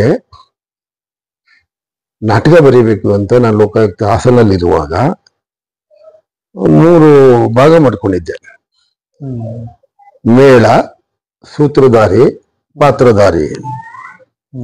ಮೇಳಕ್ಕೆ ಹಾಡುಗಳು, ಸೂತ್ರಧಾರಿ ಹೊಸಗನ್ನಡದಲ್ಲಿ ಮಾತು, ಪಾತ್ರಧಾರಿಗೆ ಅಶ್ವತ್ಥಾಮನ್ ನಾಟಕದ ರೀತಿಯಲ್ಲಿ ಹಳೆಗನ್ನಡವನ್ನು ಬೆರೆಸಿ ಬರಿಬೇಕು ಅಂತ ಬರ್ಕೊಂಡು ಒಂದು 3-4 ಪುಟ ಬರೆದಿದ್ದೆ. 3-4 ಪುಟ ಬರೆದಿದ್ದೆ. ಅದನ್ನು ಅವತ್ತು ಕದಂಬ ಅವರು, ಹೊಸಮಳಲಿ ಅವರೆಲ್ಲ ಇದ್ದಾಗ ದೇಜಗ್ ಹೋಗಿ ಕೊಟ್ಟೆ. ನೋಡ್ಬಿಟ್ಟು ಆ ಮೇಳದ ಹಾಡುಗಳು ನೋಡ್ಬಿಟ್ಟು ಹಿಂಗೆ ನನ್ನ ಮನಸ್ಸು ಹಿಂಗೆ ಇಟ್ಬಿಟ್ಟು ಒಂದ್ಸರಿ ನೋಡಿದ್ರು. ನಾನು ನಿಂತ್ಕೊಂಡಿದ್ದೆ, ನಾನು ಕೂತಿರ್ಲಿಲ್ಲ. ಅವ್ರ ಸಮಕ್ಕೆ ನಾನು ಕೂತ್ಕೊಳ್ಳಿಲ್ಲ ನನ್ನ ಮನೇಲಿ. ನಾನು ಚೆನ್ನಾಗಿರೋದೇನೋ ಅಂತೇಳಿ ಸುಮ್ಮನೆ ನೀವೊಂದು ಕೆಲಸ ಮಾಡಿ, ಅಷ್ಟೊತ್ತಿಗೆ ಏಕವಚನ ಮಾತಾಡಂಗ, ಇದನ್ನ ಮಹಾಕಾವ್ಯ ಮಾಡ್ಬೇಕು, ಕಾವ್ಯ ಬರೀ, ನಾಟಕ ಬೇಡ ಅಂತ. ಸರಿ, ನಾನು ರಿಟೈರ್ಡ್ ಆಗಿ ಬಂದು ನಗುವ ರಂಗೋಲಿ ಪುಸ್ತಕ ಬಿಡುಗಡೆ ಗುಂಡ್ಲುಪೇಟೆಯಲ್ಲಿ ಮಹಾಮನೆಯಲ್ಲಿ ಮಾಡಿದ್ವಿ. ಮಹಾಮನೆಯಲ್ಲಿ ಮಾಡಿದಾಗ ಅಲ್ಲಿ ಹೇಳಿದ್ರು, ಕರ್ಣನ ಬಗ್ಗೆ ಕಾವ್ಯ ಬರೀತಾರೆ ಹೇಳಿದ್ದೀನಿ. ದೇಜಗು ನನಗೆ ಭಯ. ಏನು ಭಯ?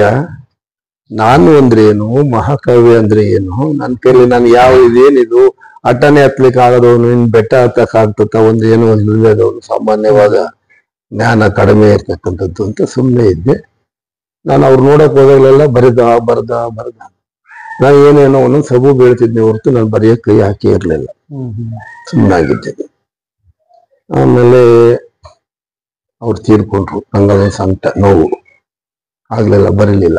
ಅವರು ಸುಳ್ಳು ಹೇಳ್ಕೊಂಡು ಬರಿತಿದ್ದೀನಿ ಅನ್ಕೊಂಡು ಮಾಡಿದ್ರೆ ಬರೆಯಕ್ ಆಗಲಿಲ್ಲ. ನನಗೆ ಭಯ, ಹೆಂಗ್ ಬರೆಯಕ್ ಆಗ್ತದೆ, ಏನಾಗ್ತದೆ. ಸರಿ, ಅಷ್ಟಾದ್ಮೇಲೆ ಕೊರೋನಾ ಸ್ಟಾರ್ಟ್ ಆಯ್ತಲ್ಲ. ಕೊರೋನಾ ಸ್ಟಾರ್ಟ್ ಆದಾಗ ಮಳಲಿ ಅವರು ಇದ್ರು, ಮಳಲಿ ವಸಂತ ಕುಮಾರ್. ಅವರಿಗೆ ಒಂದಿನ ಕೇಳಿದೆ, ಸರ್ ಸುಮ್ಮನೆ ಇಲ್ಲಿ ಇಟ್ಕೊಂಡ್ಬಿಡಿ, ಸುಮ್ಮನೆ ಕೂತ್ಕೊಳ್ಳಕ್ ಆಗಲ್ಲ, ಒಳಗಡೆನೆ ಇರ್ಬೇಕು. ನಾನು ಕರ್ಣನ ಬಗ್ಗೆ ನಾಟಕ ಬರೆದು ಬಿಡ್ತೀನಿ ಸರ್. ಅದು ಬರೆದಿರೋದು ಹಂಗೆ ಆಯ್ತಾ 5-6 ಪುಟ. ದೇಜಗು ಮಹಾಕಾವ್ಯ ಬರಿ ಅಂತಂದ್ರೆ ನನ್ಗೆಲ್ಲ ಆಗುತ್ತೆ ಸರ್.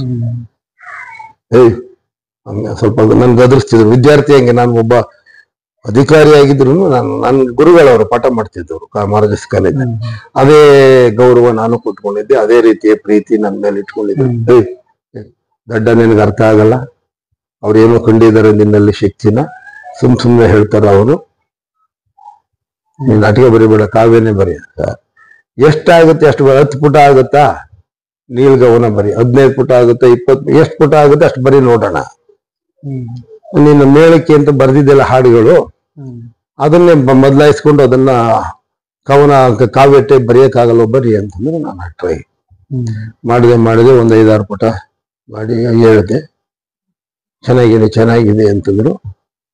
ಕೊನೆಗೆ ಅವ್ರಿಗೆ ಹೇಳಕ್ ಸಲುವಾಗಿ ದಿನ ಕೇಳಕ್ ಶುರು ಮಾಡ್ಬಿಟ್ರು ಮಳಲಿ ಅವರು. ಅವ್ರಿಗೆ ಹೇಳಕ್ ಸಲುವಾಗಿ ಅವರು ದಿನಕ್ಕೊಂದು ಪುಟ ಬರೆಯೋ ಪರಿಸ್ಥಿತಿ ಆಯ್ತು ನನಗೆ. ಬೇಗ ಬರಿ ಅಂದ್ರೆ ನಾನು ಕರ್ಣಾಂತರಂಗ ಅಂತ ಹೇಳಿ ಒಂದು ಖಂಡ ಕಾವ್ಯ ಬರುತ್ತೆ. ಒಂದು 100-120 ಪುಟ ಆಯ್ತು. ಅದು ಬಹುಶಃ ನಾನು ಜಾನಪದ ದಾಟಿಯಲ್ಲಿ ಮೊದಲು ಇದ್ದ ಹಾಡಲ್ಲೇ ಶುರು ಮಾಡಿದೆ. ಅಲ್ಲಿ ಹಳ್ಳಿಯಲ್ಲಿ ಒಂದು ಹಾಡಿದೆ, ಹೇಳದು. ತಾಣಿ ತಂದಣ ಜಾಣ ತಂದಣ, ಸಾಲು ಸಂಪಂಗಿ ಮರಕೆ ಗುಂಪು ತಂದಣ. ಕಳೆ ಕೀಳುವಾಗ ಹೊಲದಲ್ಲಿ ಹೆಂಗಸರು ಆಡ್ತಿದ್ದಂತಹ ಹಾಡಿಗೆ ಇದೊಂದು ನನಗೆ ನೆನಪಿದ್ದು, ಇನ್ನು ಉಳಿದ ನೆನಪಿಲ್ಲ. ನಾನು 9ನೇ ಕ್ಲಾಸ್ SLC ವರೆಗೂ ಅಲ್ಲೇ ದನಗಿನ ಮೇಯಿಸ್ಕೊಂಡು ಅವ್ರ ಜೊತೆ ಉಳ್ಳಿ ಗಿಳ್ಳಿಕ್ಕೆ ಓದ್ ಮುಗಿಯವರೆಗೂ ಹಂಗೆ ಮಾಡ್ತಿದ್ದೆ. 7th ಫೋಟರ್ ಆದ್ಮೇಲೆ ಬಿಟ್ಟಿದ್ ವ್ಯವಹಾರ. ಆ ಹಾಡು ನನ್ನ ತಲೆಯಲ್ಲಿ ಹೇಗೆ ಉಳ್ಕೊಂಡಿತ್ತು ಅಂದ್ರೆ ಅದ್ರ ಗೇಯ ತಪ್ಪೇ ಹೋಗಿಲ್ಲ. ಎಷ್ಟು ಚಂದ. ತಾಣಿ ತಂದಣ ಜಾಣ ತಂದಣ, ಸಾಲು ಸಂಪಂಗಿ ಮರಕೆ ಗುಂಪು ತಂದಣ್ಣ. ಆ ಮುಂದೆಗಡೆ ಇನ್ನು 3 ಜನ ಅದ್ರ ಕತೆ ಬೆಳೆಸ್ಕೊಂಡು ಹಾಡು ಈ ಲೈಕ್ ತಕ್ಕಂತೆ ಹಾಡಾಡೋದು ಅವರು ಪದಗಳನ್ನು. ಈ ಲಯದಲ್ಲಿ ಬರೀಬೇಕು ಅಂತ ಹೇಳಿ ಗೇಯ ಮಾಡ್ಕೊಂಡಿದ್ದೆ. ಅಲ್ಲೇ ಪ್ರಾರಂಭ ಬರೆದಿದ್ದು ಅದೇನೆ. ಕೇಳಿ ಹೇಳುವೆ ಕರ್ಣ ಕಥೆಯನು, ಕರ್ಣದಲ್ಲಿ ಹುಟ್ಟಿದವನ ಕರುಣ ಕಥೆಯನು. ಎಲ್ಲ ಪ್ರಾಸಬದ್ಧವಾಗಿ ಬರ್ತಿದೆ. ಹೀಗೆ ಕೇಳಿ ಹೇಳುವೆ ಕರ್ಣ ಕಥೆಯನು, ಕರ್ಣದಲ್ಲಿ ಹುಟ್ಟಿದವನ ಕರುಣ ಕಥೆಯನು. ಈ ತರ ಮಾತ್ರೆಗಳನ್ನ ಹಾಕೊಂಡಿದ್ರ ಈ ದಾಟಿ ಒಂದ್ಸಾರಿ ಲಯಕ್ ಬಂತಿದ್ದು. ಈ ದಾಟಿಯಲ್ಲಿ ತ್ಯಾಗವೇನೆಂಬೆ ಶೌರ್ಯವೇನೆಂಬೆ, ದಾನದಲ್ಲಿ ಅವಗೆ ಸಮರು ಯಾರು ಇಲ್ಲೆಂಬೆ. ತಾಣಿ ತಂದಣ ಈಗ ಹೇಳಿಸ್ಬೇಕು ಅಂತ ನಾನು ಮಾಡಿದ್ದದ್ದು. ಇದು ನಾಟಕ ನಾನೇ ಮಾಡಿಸ್ಬೇಕು ರಿಟೈರ್ಡ್ ಆದ್ಮೇಲೆ ಅನ್ನೋ ಉದ್ದೇಶ ಇಟ್ಕೊಂಡೇ ಮಾಡಿದ್ದದ್ದು. ಇದನ್ನ ಒಂದು ಕುಣಿತ ಹೀಗೆ ಟಿನ್ಕಿ ಅಂತ ಬರಬೇಕು, ಪಾತ್ರಧಾರಿಗಳು ಮಾತಾಡ್ಬೇಕು, ಮೇಳ ಬರಬೇಕು. ಹೀಗೆ ಅದೇ ದಾಟಿಯಲ್ಲಿ ಬರೆದು ಕೊನೆಗೆ ಅದು ಮಾತ್ರೆ ಬದಲಾಗಿ ಕಾವ್ಯದ ದಾಟಿಯಲ್ಲಿ ಜಾನಪದ ಬಿಟ್ಟು ಅರ್ಧದಿಂದ ಆಚೆಗೆ ಏನೇನೋ ಆಯ್ತು. ಕಾವ್ಯ ಖಂಡ ಕಾವ್ಯ ಅಂತ ಆಯ್ತು. ಅದು ಬಿಡುಗಡೆ ಮಾಡ್ಬೇಕಾದ್ರೆ ಬಹುಶಃ ಮಳವಳ್ಳಿಯವರು, ಮಳಲಿ ವಸಂತ ಕುಮಾರ್ ಅವರು ಮುನ್ನುಡಿ ಬರೆದಿದ್ರು, ಅವರು ಇರ್ಲಿಲ್ಲ. ಅದನ್ನು ಆಮೇಲೆ CPK ಅವರು, ಸ್ವಾಮಿಗಳು ಎಲ್ಲ ರಾಜೇಂದ್ರ ಸ್ವಾಮಿಗಳು ಬಂದಿದ್ರು, ಇಲ್ಲಿ ಮೈಸೂರಲ್ಲಿ ಬಿಡುಗಡೆ ಮಾಡಿದ್ರು. ಅವತ್ತು ಅವರು ಶಿವಬಸಪ್ಪ ಆತರ ಮಾಡಿಬಿಟ್ರು, ಮಹಾಕಾವ್ಯ ಮಾಡಬಹುದಿತ್ತು ಅಂದ್ರು. ನನಗೆ ಹೇಳಿದ್ರು, ನನ್ನ ತಲೆ ಒಳಗೆ ಅದು ಮತ್ತೆ ಸೇರ್ಕೊಂಡ್ಬಿಡ್ತು. ಸರಿ, 1 ರೌಂಡ್ ಕೊರೋನಾ ಬಂದು ಹೋಗಿ ಅದು ಮುಗಿಸ್ದೆ. ಇನ್ನೊಂದು ರೌಂಡ್ ಶುರುವಾಯ್ತು. ಮನೇಲಿ ಕೂತೆ, ಇಲ್ಲ ಯಾಕೋ ತಲೆ ಕೊರೆಯಲಿಕ್ಕೆ ಶುರು ಮಾಡ್ತು. ಏನಾಗುತ್ತೆ, ಒಂದ್ಸರಿ ಅದನ್ನೇ ಓದ್ದೆ. ಇದಕ್ಕೆ ಹಿಂದೆ 1 ಪುಟ, ಮುಂದೆ 1 ಪುಟ, ಹೀಗೆ ಮಾಡ್ಕೊಂತ ಹೋದ್ರೆ 300-400 ಪುಟ ಆಗ್ಬೋದೇನೋ ಅಂತ ಹೇಳಿ ಆ ಕರ್ಣಾಂತರಂಗವನ್ನು ಒಂದ್ಸಾರಿ ಮತ್ತೊಮ್ಮೆ ಓದ್ದೆ. ನಾನೇ ಓದ್ಬಿಟ್ಟು ಒಂದು ಪ್ರಾರಂಭ ಮಾಡಿದೆ ಕಾವ್ಯ ಬರೆಯೋಣ ಅಂತ. ಈಗ 300 ಪುಟದ ಒಂದು ಕಾವ್ಯ ಅಚ್ಚಿನಲ್ಲಿ ಇದೆ. ಇದು ನನ್ನ 10ನೇ ಪುಸ್ತಕ. ಅದರಲ್ಲಿ 300 ಪುಟದ ಕಾವ್ಯ ಬರಬೇಕಾದ್ರೆ ಸಾಮಾನ್ಯ ಅದು 2 ವರ್ಷಗಳ ಕಾಲ ಬರೆದಿದ್ದೇನೆ. ಒಂದೊಂದು ದಿನ 3 ದಿನ ಆದ್ರೂ 1 ಪುಟ, 14 ಸಾಲಿನ 1 ಪುಟ ಬರೆಯಕ್ ಆಗ್ತಿರ್ಲಿಲ್ಲ ನನಗೆ. ಅದು ಬರೋವರೆಗೆ ನಾನು ಬಿಡ್ತಿರ್ಲಿಲ್ಲ. ಇಂಥದ್ದೇ ಅಲ್ಲಿ 3 ಮಾತ್ರೆಯ 1 ಗುಂಪು ಪದ, ಒಂದೊಂದು ಪದ 3 ಮಾತ್ರೆ, ಹಾಗೆ 8 ಕಡಿಮೆ ಅಂದ್ರೆ 8 ಗುಂಪು, 24 ಮಾತ್ರೆ, ಜಾಸ್ತಿ ಅಂದ್ರೆ 10 ಗುಂಪು, 30 ಮಾತ್ರೆ, 2 ಸಾಲುಗಳು. ನನ್ನ ಕವನದಲ್ಲಿ ಆ ಕಾವ್ಯದಲ್ಲಿರೋದು 2 ಸಾಲುದು, 14 ಸಾಲುಗೂ 1 ಪುಟ. 24 ಮಾತ್ರೆಯಿಂದ 30 ಮಾತ್ರೆ ಅಥವಾ 8 ಗಣ 10 ಗಣ. ಒಂದೊಂದು ಸಾಲಿನಲ್ಲಿ 8 ಗಣಗಳು ಬರ್ತವೆ. 3 ಮಾತ್ರೆಗೆ ಒಂದು, ಅದಕ್ಕೆ ಮಾತ್ರಾಗಣ ಅಂತ ಕರೀತಾರೆ. ಛಂದಸ್ಸಿನಲ್ಲಿ ಅಂಶಗಣ ಅಂತಾನು ಕರೀತಾರೆ. ಅಂಶಗಣ ಅಂದ್ರೆ ಪದಗಳು ಮಾತ್ರ ಇರ್ತಾರೆ, ಮಾತ್ರಾಗಣ ಅಂದ್ರೆ ಮಾತ್ರೆಗೆ ಸಂಬಂಧಪಟ್ಟಂತೆ ಇರೋದು. ನಂದು 3 ಮಾತ್ರೆ 8 ಗಣಗಳು. ಇಡೀ 300 ಪುಟದಲ್ಲಿ ಒಂದು 8-10 ಕಡೆ ಅಂಶಗಣ ಬಂದಿರಬೇಕು ನನ್ನ ಅನಿಸಿಕೆ ಪ್ರಕಾರ. ಏಕೆಂದ್ರೆ ಎಲ್ಲಿ ಹೆಸರುಗಳನ್ನ ಹೇಳುವಾಗ ಮಾತ್ರೆ ಸೇರ್ಸಕ್ ಆಗ್ತಿರ್ಲಿಲ್ಲ. ಅಂತ ಕಡೆ ಒಂದು ಅಂಶಗಣ ಒಂದೊಂದು ಎಲ್ಲಾರು ಒಂದು ಬಂದ್ಬಿಟ್ಟಿರ್ತದೆ. ಅದು ಬಿಟ್ರೆ ಆದಿಪ್ರಾಸವನ್ನು ದ್ವಿತೀಯಾಕ್ಷರ ಪ್ರಾಸ ಇಟ್ಟುಕೊಂಡು 3 ಮಾತ್ರೆ 8 ಗಣಗಳನ್ನ 8ರಿಂದ 10 ಗಣಗಳು ಮಾಡಿ ಅದನ್ನ ಬರೆದಿದ್ದೇನೆ. ನೀವು MA ಛಂದಸ್ಸು ಓದಿದ್ದು ಬಹಳ ಅನುಕೂಲ ಆಗೋಯ್ತು ತಮ್ಗೆ. ಅನುಕೂಲ ಆಯ್ತು. ಈಗ ಇದರಲ್ಲಿ ಅದನ್ನು ಬೇಕಾದ್ರೆ ಒಂದು ಹೇಗೆ ಅದು ಲಯ ಹೆಂಗ್ ಸಾಕ್ತತೆ ಅಂತ ಹೇಳಿ ಎಲ್ಲೋ ಒಂದ್ ಕಡೆ ಫೇಸ್ಬುಕ್ ಹಾಕಿದೆ, ನೋಡ್ತೀನಿ, ಇದ್ರೆ ಅದನ್ನೊಮ್ಮೆ ಹೇಳ್ತೀನಿ.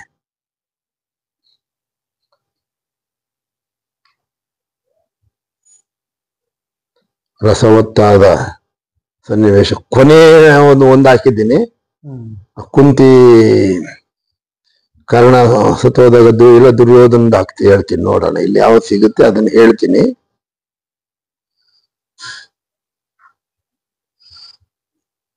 ಹಾಗಾಗಿ ಎಲ್ಲ ಕೆಲವ್ರನ್ನ ಫೇಸ್ಬುಕ್ ಹಾಕ್ತಿದ್ದೆ ಒಮ್ಮೊಮ್ಮೆ ಖುಷಿಗೆ, ನಾನು ಬರೆದಿರೋ ಚಂದ ಯಾರು ನೋಡ್ಲಿ ಅಂತ ಹೇಳಿ. ನೋಡಿ, ಕುಂತಿ ಕೊನೆಗೆ ಇರೋದನ್ನ ಒಂದು ಹೇಳ್ತೀನಿ, ಹೀಗೆ ಸಾಲ್ತತೆ. ಕುಂತಿ ಕುರುಕ್ಷೇತ್ರದಲ್ಲಿ ರಾತ್ರಿ ಅಲೆಯುತ್ತಿರುವ ವಿಷಯವರಿತ.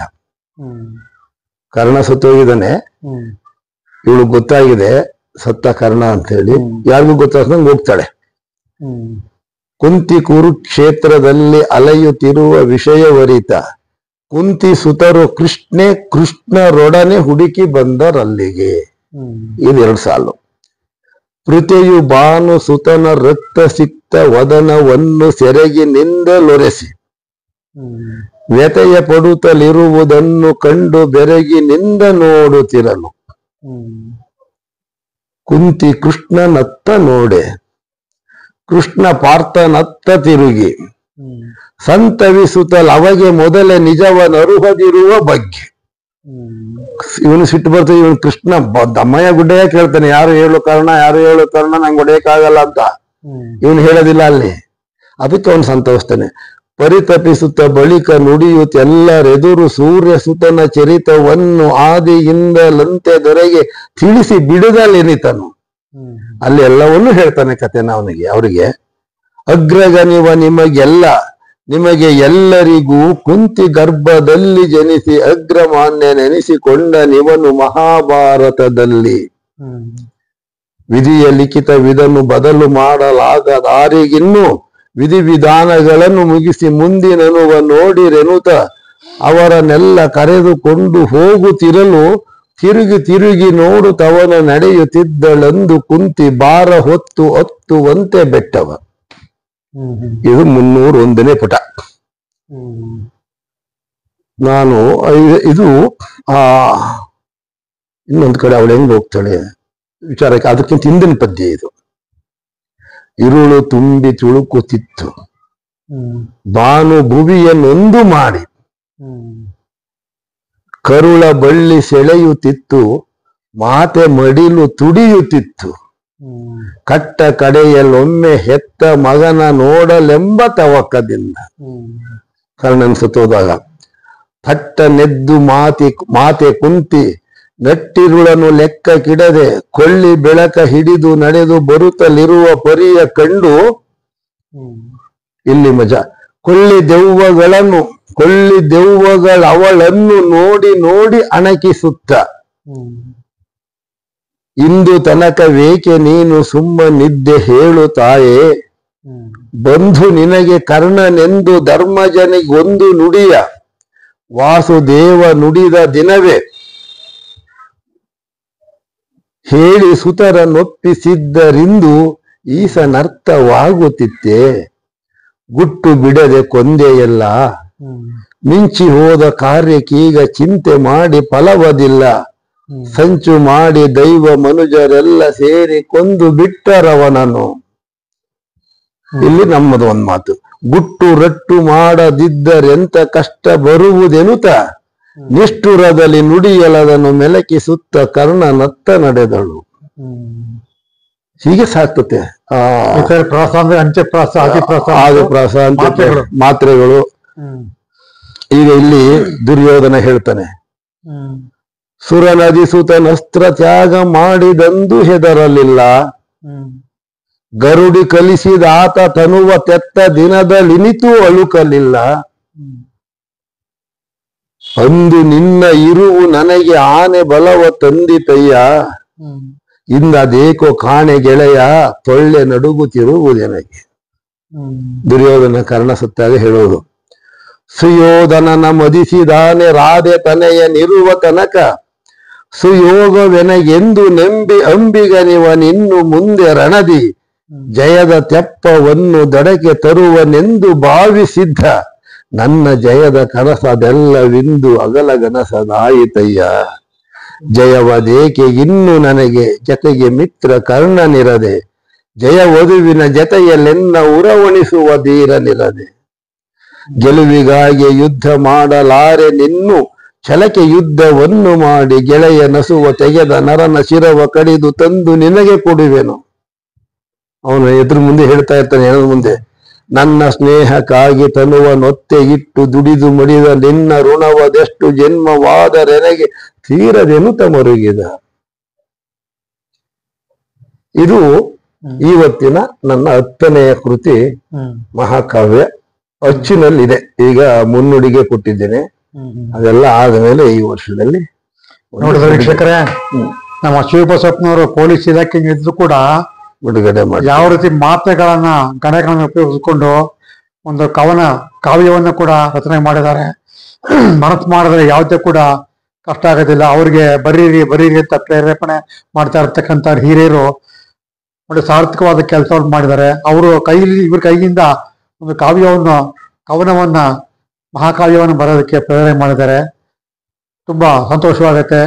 ಈ ಪೊಲೀಸ್ ವೃತ್ತಿಲಿದ್ರು ಕೂಡ ಅವರು ಸಾಹಿತ್ಯ ರಚನೆ ಮಾಡ್ತಾ ಇರತಕ್ಕಂಥದ್ದು, ಅವರ ಅಭಿರುಚಿ ಸಾಹಿತ್ಯದ ಕಡೆಗೆ ಇರತಕ್ಕಂಥದ್ದು, ಸರಸ್ವತಿ ದೇವಿ ಅವರಿಗೆ ಒಲಿದಿರತಕ್ಕಂಥದ್ದು ತಮಗೆ ಗೊತ್ತಾಗತ್ತೆ.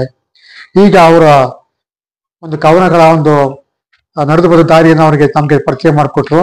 ಈಗ ಅವರ ವೃತ್ತಿಗೆ ಸಂಬಂಧಪಟ್ಟಂಗೆ ಅವ್ರು ಎಲ್ಲೆಲ್ಲಿ ಸೇವೆಗಳು ಮಾಡಿದ್ರು, ಎಷ್ಟು ವರ್ಷ ಸೇವೆ ಮಾಡಿದ್ರು, ಅದನ್ನ ತಾವು ತಮ್ಗೆ ಕೊಡ್ತೀನಿ. ಫಸ್ಟ್ ತಾವು ಸೇವೆ ಮಾಡುತ್ತಾ ಸರ್? ಮೊದಲಿಗೆ ನಾನು ಕೊಣನೂರು ಪೊಲೀಸ್ ಠಾಣೆಯಲ್ಲಿ, ಹಾಸನ ಜಿಲ್ಲೆ ಕೊಣನೂರು ಪೊಲೀಸ್ ಠಾಣೆಯಲ್ಲಿ ಸಬ್ ಇನ್ಸ್ಪೆಕ್ಟರ್ ಆಗಿ ಮೊದಲಿಗೆ ಅಲ್ಲಿ ನಾನು ಕೆಲಸ ಪ್ರಾರಂಭ ಮಾಡಿದೆ. ಸಬ್ ಇನ್ಸ್ಪೆಕ್ಟರ್ ಆಗಿ ಕೊಣನೂರಿನಲ್ಲಿ. ಅಲ್ಲಿ ಸೆಪ್ಟೆಂಬರ್ 83ರಿಂದ 87 ತನಕ ಅಲ್ಲಿದ್ದೆ. 4 ವರ್ಷಗಳಿದ್ದೆ. ಅದಾದ ನಂತರ ನಾನು 87 ಪಿರಿಯಾಪಟ್ಟಣಕ್ಕೆ ಬಂದೆ. ಪಿರಿಯಾಪಟ್ಟಣದಲ್ಲಿ 88 ಆಗಸ್ಟ್ಗೆ ಅಲ್ಲಿಂದ ಇಲ್ವಾಲಕ್ಕೆ ಬಂದೆ. ನಾವೀಗ ಒಂದೊಂದು ಸ್ಥಳದಲ್ಲಿ ಒಂದೂವರೆ ವರ್ಷ 2 ವರ್ಷ ಸೇವೆ ಮಾಡ್ತಿದ್ದಲ್ಲ, ಆ ಸ್ಥಳ ಮಹಿಮೆ, ಆ ಸ್ಥಳ ಪುರಾಣ ಅದು ತಮ್ಗೆ ಏನಾದ್ರು ಪ್ರೋತ್ಸಾಹ ಕೊಡ್ತದೆ ನಮ್ಗೆ? ಅಲ್ಲ, ಆ ಸ್ಥಳದ ಬಗ್ಗೆ, ಆ ವೃತ್ತಿ ಬಗ್ಗೆ ಸ್ವಲ್ಪ ನೀವು ಕೇಳಿದ್ದೀರಿ ಅನ್ನೋದು ನನಗೆ ಗೊತ್ತಿಲ್ಲ. ಎಲ್ಲವನ್ನು ಕೆಲವು ತೀರಾ ಮುಖ್ಯವಾದ ವಿಚಾರಗಳನ್ನು ಹೇಳ್ಬೇಕಾದಂತ ಪ್ರಸಂಗ ಇದ್ದಾವೆ. ನಾನು ಮುಂದೆ ಅದನ್ನು ವಿಷಯದ ಪಡಿಸ್ತೀನಿ ನಿಮ್ಗೆ. ಮುಂದೆ ಯಾವ ರೀತಿ ಯಾವ್ಯಾವ ಊರಲ್ಲಿ ಏನಾಯ್ತು, ಯಾವುದು ಇದು ಏನು ಅಂತೇಳಿ ವೃತ್ತಿಯಲ್ಲಿರ್ತಕ್ಕಂಥ ಕಿರಿಯರಿಗೂ ಅನುಕೂಲವಾಗೋ ರೀತಿಯಲ್ಲಿ ನಾನು ಕೆಲವು ವಿಚಾರಗಳನ್ನು ಹೇಳಲಿಕ್ಕೆ ಇಷ್ಟಪಡ್ತೀನಿ, ಹೇಳ್ತೇನೆ. ಈಗ ನಾನು ಬ್ರೀಫ್ ಆಗಿ ಹೆಂಗ್ ಬಂದೆ ಅಂತ ಹೇಳ್ಬಿಡ್ತೇನೆ. ಈಗ ಪಿರಿಯಾಪಟ್ಟಣ ಆಯ್ತು, ಮುಂದೆ 87ರಲ್ಲಿ ಪಿರಿಯಾಪಟ್ಟಣಕ್ಕೆ ಬಂದೆ. 88 ಆಗಸ್ಟ್ ವರೆಗೆ ಅಲ್ಲಿದ್ದೆ. 88ಕ್ಕೆ ಇಲ್ವಾಲಕ್ಕೆ ಬಂದೆ ಆಗಸ್ಟ್ ಅಲ್ಲಿ. 90 ಮೇ ಜೂನ್ ವರೆಗೆ ಇಲ್ವಾಲ್ದಲ್ಲಿದ್ದೆ. ಅಲ್ಲಿಂದ 90 ಜೂನ್ಗೆ KR ಪೇಟೆಗೆ ಹೋದೆ ಸಬ್ ಇನ್ಸ್ಪೆಕ್ಟರ್ ಆಗಿ. 93 ಜೂನ್ ವರೆಗೂ KR ಪೇಟೆಲ್ ಸಬ್ ಇನ್ಸ್ಪೆಕ್ಟರ್ ಆಗಿದ್ದೆ. ಅಲ್ಲಿಂದ 93 ಜೂನಿಂದ KM ದೊಡ್ಡಿಗೆ ಹೋದೆ. ಅಲ್ಲಿ ಸಬ್ ಇನ್ಸ್ಪೆಕ್ಟರ್ ಆಗಿ ಅಲ್ಲಿ 2 ವರ್ಷ ಇದ್ದೆ. ಮತ್ತೆ 95ರಲ್ಲಿ ಮದ್ದೂರಿಗೆ ಸಬ್ ಇನ್ಸ್ಪೆಕ್ಟರ್ ಆಗಿ ಹೋದೆ. ಆ ಮದ್ದೂರಲ್ಲಿ ಸಬ್ ಇನ್ಸ್ಪೆಕ್ಟರ್ ಆಗಿರುವಾಗ ನನಗೆ ಸರ್ಕಲ್ ಇನ್ಸ್ಪೆಕ್ಟರ್ ಆಗಿ ನನಗೆ ಪ್ರಮೋಷನ್ ಬಂತು. ಸಬ್ ಇನ್ಸ್ಪೆಕ್ಟರ್ ಇಂದ ಇನ್ಸ್ಪೆಕ್ಟರ್ ಆಗಿ ಇಲಾಖೆನಲ್ಲಿ ಆಟೋಮೆಟಿಕ್ ಆಗಿ ಪ್ರಮೋಷನ್ ಅದು ಆಟೋಮೆಟಿಕ್ ಬರ್ತಿರ್ತದೆ. ಅದು ನಮ್ಮ ಸರ್ವಿಸ್ ಮೇಲೆ ಸೀನಿಯಾರಿಟಿ ಮೇಲೆ ಬರ್ತತೆ. ನನಗೆ 97ರಲ್ಲಿ ಬಂತು. ನಮ್ಮ ಬ್ಯಾಚ್ ದೊಡ್ಡದಿತ್ತು, 200 ಜನ ನಮ್ಮ ಸಬ್ ಇನ್ಸ್ಪೆಕ್ಟರ್ಗಳು. 93ರಲ್ಲಿ ಶುರುವಾದದ್ದು, 94ರಲ್ಲಿ 97ವರೆಗೂ 25 ಜನ, 30 ಜನ, 50 ಜನ ಹಿಂಗೆ ಕೊಟ್ಕೊಂತ ಬಂದ್ರು. ನನಗೆ 97ರಲ್ಲಿ ಸಿಕ್ತು. 97 ನನಗೆ ಇನ್ಸ್ಪೆಕ್ಟರ್ ಆಗಿ ಬಂದ್ಮೇಲೆ ನಾನು ಪುನಃ KM ದೊಡ್ಡಿಗೆ ಸರ್ಕಲ್ ಇನ್ಸ್ಪೆಕ್ಟರ್ ಆಗಿ ಹೋದೆ. ಅಲ್ಲಿ ಹೋಗಿ 2000ವರೆಗೂ ಅಲ್ಲೇ ಇದ್ದೆ. 3 ವರ್ಷ ಸರ್ಕಲ್ ಇನ್ಸ್ಪೆಕ್ಟರ್ ಆಗಿದ್ದೆ. ಅದಾದ್ಮೇಲೆ ಮಂಡ್ಯ KM ದೊಡ್ಡಿಯಿಂದ ಮಂಡ್ಯ ರೂರಲ್ ಬಂದೆ. ಅಲ್ಲಿ ಒಂದೂವರೆ ವರ್ಷ ಇದ್ದೆ. ಆ ಮಂಡ್ಯ ರೂರಲ್ ಏನೋ ಸಣ್ಣದೊಂದು ಬೇರೆಯವರ ಇದ್ರ ಮೇಲೆ ನನಗೆ ಚನ್ನಪಟ್ಟಣ ಪೊಲೀಸ್ ತರಬೇತಿ ಕಾಲೇಜಿಗೆ ವರ್ಗಾವಣೆ ಆಯ್ತು. ಅಲ್ಲೊಂದು 4-5 ತಿಂಗಳಿದ್ದೆ. ಆಮೇಲೆ ಮತ್ತೆ ಮದ್ದೂರಿಗೆ ಸರ್ಕಲ್ ಇನ್ಸ್ಪೆಕ್ಟರ್ ಆಗಿ ಬಂದೆ. ಮದ್ದೂರಲ್ಲಿ 1 ವರ್ಷ ಸ್ವಲ್ಪ ದಿನ ಇದ್ದು ಆಮೇಲೆ ಮತ್ತೆ ಅಲ್ಲಿಂದ ಸಕಲೇಶ್ಪುರಕ್ಕೆ ಹೋದೆ. 2003ರಲ್ಲಿ ಸಕಲೇಶ್ಪುರಕ್ಕೆ ಹೋದೆ. 5ರವರೆಗೆ ಅಲ್ಲಿದ್ದೆ. ಅಲ್ಲಿಂದ ಅರ್ಕಲ್ಗೂಡ್ಗೆ ಹೋದೆ. ಅಲ್ಲೊಂದೆರಡು ಸರ್ಕಲ್ ಇನ್ಸ್ಪೆಕ್ಟರ್ ಆಗಿದ್ದು. ಅಲ್ಲಿಂದ ಮತ್ತೆ ಅಲ್ಲಿ ಏನೋ ಯಾರದು ಕೈ ಇದರಿಂದ ನಾನು ಮತ್ತೆ KEB ವಿಜಿಲೆನ್ಸ್ ಹೋದೆ ಚಿಕ್ಕಮಂಗ್ಳೂರಿಗೆ. ಅಲ್ಲಿಂದ ಚಿಕ್ಕಮಂಗ್ಳೂರಲ್ಲಿ ಅಲ್ಲೊಂದು 2-3 ತಿಂಗಳು ಕೆಲಸ ಮಾಡ್ತಾ ಇರುವಾಗ ಚಿಕ್ಕಮಂಗ್ಳೂರು ರೂರಲ್ ಸರ್ಕಲ್ ಇನ್ಸ್ಪೆಕ್ಟರ್ ಆಗಿ ನನಗೆ ಪೋಸ್ಟಿಂಗ್ ಆಯ್ತು. ರೂರಲ್ ಸರ್ಕಲ್ ಇನ್ಸ್ಪೆಕ್ಟರ್ ಆದ ನಂತರ ಅಲ್ಲೇ Chikmagalur excise and lottery squad ಅಂತ ಅಲ್ಲೊಂದು 2 ವರ್ಷ ಇದ್ದೆ. ಪ್ರಮೋಷನ್ ಬಂತು. ಹಾಸನದಲ್ಲಿ DYSP ಆಗಿ ಪ್ರಮೋಷನ್ ಬಂತು. ಅಲ್ಲಿಂದ ಹಾಸನ ಲೋಕಾಯುಕ್ತ ಪೋಸ್ಟಿಂಗ್ ಕೊಟ್ಟರು ನನಗೆ. ಅಲ್ಲಿ ಕೆಲಸ ಮಾಡಿಕೊಂಡು ಅಕ್ಟೋಬರ್ 31, 2013ರಲ್ಲಿ ನಾನು ನಿವೃತ್ತಿ ಆದೆ. ಸುಮಾರು ಎಷ್ಟು ವರ್ಷಗಳ ಸರ್ವಿಸ್ ಮಾಡಿದ್ದು? ಒಂದು 33 ವರ್ಷಗಳ ನನ್ನ ಸರ್ವಿಸ್. 1-2 ತಿಂಗಳು ಕಡಿಮೆ ಆಚೆ ಈಚೆ 33 ವರ್ಷ, 32 ವರ್ಷ, 6 ತಿಂಗಳು, 7 ತಿಂಗಳು ಹಾಗೆ ಒಟ್ಟು 33 ವರ್ಷ ಸರ್ವಿಸ್ ಆಗಿತ್ತು ನಂದು. ನೀವು ಪೊಲೀಸ್ ಇಲಾಖೆಯಲ್ಲಿ ಕೆಲಸ ಮಾಡ್ತಿದ್ರು ಕೂಡ ಕವನಗಳ ಸಾಹಿತ್ಯ ರಚನೆ ನಡೀತಾನೆ ಇತ್ತು. ಆವಾಗ ನಾನು ಎಲ್ಲವನ್ನು ನನ್ಗೆ ಏನು ಎಲ್ಲರೂ ಹೋಗುವಾಗ ಮಾಡುವಾಗ ನನ್ನ ತಲೆಗೆ ಬಂದ್ರೆ ನಾನು ಏನು ನೋಡ್ತಿದ್ದೆ. ಬೆಳಿಗ್ಗೆ ಎದ್ದು ಒಮ್ಮೆ ಚಿಕ್ಕಮಂಗ್ಳೂರಿಂದ ಬಂದೋಬಸ್ತ್ ಡ್ಯೂಟಿಗೆ ಎಲ್ಲ ಹೋಗ್ತಾ ಇದ್ದೆ. ಹಾಗೆ ಅಲ್ಲಿ ಮೋಡಗಿರಿಯ ತಬ್ಕೊಂಡಿತ್ತು. ಮೋಡಗಿರಿಗೆ ಮುತ್ತನಿಟ್ಟು ಸುರಿಯುವ ತೊಳೆದು ಬೆಳೆದು ನಿಂತ ಶಿಖರವೆಷ್ಟು ಚಂದ ನೋಡಲು. ಅದು ನೋಡ್ತಿದ್ದಂಗೆನೆ ಆ ಸನ್ನಿವೇಶಕ್ಕೆ ಅಲ್ಲಿ ನೋಡ್ತಾ ಸುಮ್ಮನೆ ಓದಿದ್ದು. ಸುಮ್ಮನೆ ಹಂಗನ್ನಿಸ್ತು. 2 ಸಾಲ ಬಂತು, ಬರ್ದಿಟ್ಟೆ. ಆಮೇಲೆ ಅದ್ರ ಪಡೆದು ಅದನ್ನೇ ಒಂದು ಕವನ ಆಯ್ತು. ಸ್ಫೂರ್ತಿ ಬಂದಾಗ ನಾನು ಯಾವಾಗಲೂ ನನ್ನ ಯೂನಿಫಾರ್ಮ್ ಅಲ್ಲಿ ಇದ್ರು ಸಹ ನಾನು ಯೂನಿಫಾರ್ಮ್ ಬೋದ್ರಲ್ಲಿ ಬೇರೆ ನೋಟ್ಬುಕ್ ಡೈರಿ ಬೇರೆ ಯಾವ್ದು ಪೊಲೀಸ್ ವೃತ್ತಿಗೆ ಬೇರೆ ಇರ್ತಿತ್ತು. ಈ ತರದೊಂದು ಪುಸ್ತಕ ಇಟ್ಕೊಂತಿದ್ದೆ ಯಾವಾಗ್ಲೂ. ಅದೇನಾದ್ರು ಇವಾಗ ನಂಗೆ ಮೊಬೈಲ್ ಜಾಸ್ತಿ ಇರ್ಲಿಲ್ವಲ್ಲ ನಮ್ಗೆ, ಇವಾಗ ಟೈಪ್ ಗೀಪ್ ಇಲ್ಲ. ಅವಾಗ ಏನಾದ್ರು ಬಂದ್ರೆ ಈಗ ತಗೊಂಡ್ಬಿಟ್ಟು ಅದನ್ನ ಅಲ್ಲಿ ನೋಟ್ ಮಾಡ್ಕೊಂಡ್ಬಿಡ್ತೇನೆ. ಸುಮ್ನೆ ಹಿಂಗ್ ಬರ್ದಿಡ್ತಿದ್ದೆ. ಆಮೇಲೆ ಕೂತ್ಕೊಂಡು ಕೆಲಸ ಎಲ್ಲ ಮುಗಿದ್ಮೇಲೆ ಅಥವಾ ಆಫೀಸಲ್ಲಿ ಕೂತಿದ್ದಲ್ಲ ಏನಿದು ಹೆಂಗಾಗಿದೆ ಅಂತ ಹಿಂಗ್ ನೋಡಿದ್ರೆ ಫ್ರೀ ಆಗಿದ್ದಾಗ ಇದು ಮುಂದುವರಿಸ್ಬೋದಾ ಅಷ್ಟಲ್ಲೇ ಬಂದ್ಬಿಡ್ತಿತ್ತು. ನೋಡ್ತಿದ್ದಂಗೆ ನನಗೆ ಒಂದು 8-10 ಸಾಲುಗಳು ಹಂಗೆ ಒಂದು ಪದ ಬಂದ್ರೆ ಚಕ ಚಕ ಚಕ ಅಂತ ಬಂದಿರ್ತು. ಆಮೇಲೆ ನಾನು ಇಲ್ಲಿವರೆಗೆ ಇಷ್ಟರವರೆಗೂ ಈ ಕಾವ್ಯ ಬರೆದಾಗ್ಲೂ ಅಷ್ಟೇ ಕಾವ್ಯನ ತನ್ನ ಪಾಡಿಗೆ ತಾನು ಬರೆಸ್ಕೊಳ್ಳದೆ ಇದ್ರೆ ನಾನು ಯಾವತ್ತೂ ಬಲವಂತದಿಂದ ನಾನು ಬರೀಲೇಬೇಕು ಅಂತ ಕೂತ್ಕೊಂಡು ನಾನು ಬರೀಲೇಬೇಕು ಅಂತ ನಾನು ಬರೆದವನಲ್ಲ. ಪೂರ್ತಿ ಬಂದಾಗ ನನಗೆ ಅದು ಹೊಳವು ಬಂದಾಗ ಚೆಕ್ ಅಂತ ಬಂದಾಗ ಆಮೇಲೆ ಅದನ್ನೇ ಗುರಾಯಿಸ್ತಾ ಕೂತಿದಾಗ ಏನಾದ್ರು ಒಂದು ಬರ್ತತೆ. ಬಂದಾಗ ಅದನ್ನ ಬರೆಯೋದು. ನನಗೆ ಇನ್ನೂ ನೆನಪು ಹೋದ ಇನ್ನೂ ತುಂಬಾ ಚೆನ್ನಾಗಿದೆ. ನನ್ನ 1000ದ ಗೀತೆಯಲ್ಲಿದೆ ಸೂರ್ಯ ಚಂದ್ರನ ಕಾಣ್ತಿತ್ತು. ಅದು ನಮ್ಮೂರ ಹತ್ರ ಗುಂಡ್ಲುಪೇಟೆ, ಮೈಸೂರಿಂದ ಗುಂಡ್ಲುಪೇಟೆಗೆ ಹೋಗ್ಬೇಕಾದ್ರೆ ಪಶ್ಚಿಮದಲ್ಲಿ ಚಂದ್ರ ಕಾಣ್ತಾ ಇತ್ತು. ಸೂರ್ಯ ಮುಳುಗೋ ಟೈಮಲ್ಲಿ ನಾನು ಬಸ್ಸಲ್ಲಿ ಊರ್ಗ್ ಹೋಗ್ತಿದ್ದೆ. ನಾನು MA ಮಾಡ್ತಾ ಇದ್ದೆ. ಅದು ನೆನಪಿದ್ದೆ ನನಗೆ ಈಗ. ಅದ್ ನೋಡಿ ಪಟ್ಟಂತ ಮುಂದ್ಗಡೆ ಒಂದು ಮಗು ತಾಯಿ ಇಬ್ಬರೇ ಕೂತಿದ್ರು. ಅದೇನೇನೋ ಅದು ಹೆಂಗೆ ತೋರಿಸ್ತಾ ಇತ್ತು. ನಾನೇ ಕಲ್ಪಿಸ್ಕೊಂಡೆ. ಸ್ವಲ್ಪ ನೋವಲ್ಲೋ ಏನೋ ಹೆಂಗೋ ಕಾಣ್ತಿದ್ಲು ಅವಳು. ಬಹುಶಃ ಏನೋ ಅವ್ನು ಸಾಂಸಾರಿಕವಾಗಿ ಏನೋ ತೊಂದರೆ ಆಗಿ ಅವಳು ಏಕಾಂಗಿ ಆಗಿದ್ದಂಗೆ ಕಾಣ್ತಿತ್ತು ನನಗೆ ಅವತ್ತಿಗೆ ಅಲ್ಲಿ. ಅಮ್ಮ ಅಲ್ಲಿ ನೋಡಿ ಚಂದಮಾಮ ಅಲ್ಲ ಕಂದ ಸೂರ್ಯದೇವನು, ನೀನು ಪೆದ್ದಿ ಹೋಗು ಅಮ್ಮ, ಸೂರ್ಯನ ಯಾಕೆ ಕೆಂಪಾಗಿರ್ತಾನೆ. ಈ ಮಕ್ಕಳ ತಾಯಿ ಮಗನ ಸಂಭಾಷಣೆ ಎಷ್ಟು ವರ್ಷ 1978 ಇರಬೇಕು ಮೋಸ್ಟ್ಲಿ ಇದನ್ನ ನಾನು ಬರೆದಾಗ. 2ನೇ ವರ್ಷದ ಅಥವಾ 1ನೇ ವರ್ಷದ MA-ದಲ್ಲಿದ್ದು ಊರಿಗೆ ಹೋಗ್ತಾ ಇದ್ದೇವೆ ಯಾವ್ದೋ ಟೈಮಲ್ಲಿ 78. ಹಾಗೆ ಸ್ಫೂರ್ತಿ ಬಂದಾಗ ಅದು ಯಾವಾಗ ಬರ್ಕೋಬೇಕು ಅನ್ನಿಸ್ತತೆ. ಮತ್ತು ಮೊದಲಿಂದಲೂ ಕಾಲೇಜಿಂದಲೂ ಒಂದು ಪುಸ್ತಕ ಪೆನ್ನು ಮಾತ್ರ ಪುಸ್ತಕ ಪೆನ್ನು ನನ್ನ ಹತ್ರ. ಅದರ ದೃಶ್ಯ ನೋಡಿದಾಗ ಸನ್ನಿವೇಶ ನೋಡಿದಾಗ ಅದನ್ನ ಒಂದೊಂದ್ಸರಿ ನೋಡಿದಾಗಲೇ ಫ್ಲಾಶ್ ಆಗ್ತತೆ. ಇಲ್ಲ ನೋಡಿದಾಗ ಆಮೇಲೆ ಅದನ್ನ ತಲೆ ಒಳಗೆ ಹೀಗೆ ಮಾಡ್ತಾ ಇರ್ತೀನಿ. ಈ ಕೆಲವರಿಗೆ ಮತಿಸ್ಬೇಕು ಅಲ್ವಾ? ಹಾಗೆ ಇವತ್ತು ಕಾವ್ಯ ಬರೆಯುವಾಗ್ಲು, ಈ ಕಾವ್ಯ ಬರೆಯುವಾಗ್ಲು, ಆ ಖಂಡ ಕಾವ್ಯ ಬರೆಯುವಾಗ್ಲು ಬೆಳಿಗ್ಗೆ ಎದ್ದು ನನ್ನ ಮನೆ ಹಿಂದ್ಗಡೆ ಮಳೆ ಹುಯ್ತಾ ಇದ್ರು ಸೀಟ್ ಹಾಕ್ಸ್ಬಿಟ್ಟೆ. ಎಲ್ಲಿತ್ತು ನಿಮ್ಮ ಮನೆ? ಯಾವಾಗ? ನೇತಾಜಿ ನಗರ, ಇಲ್ಲೇನ ಮೈಸೂರಲ್ಲಿ. ಹಿಂಗೆ ಅದು ಕ್ಲೀನ್ ಆಗಿದೆ. ಕಣ್ಣು ಬಿಟ್ಟು ಬೆಳೆದೇ ಇದ್ರು ಕಣ್ಣು ಮುಚ್ಕೊಂಡು ತಿರುಗಾಡ್ಬೋದು.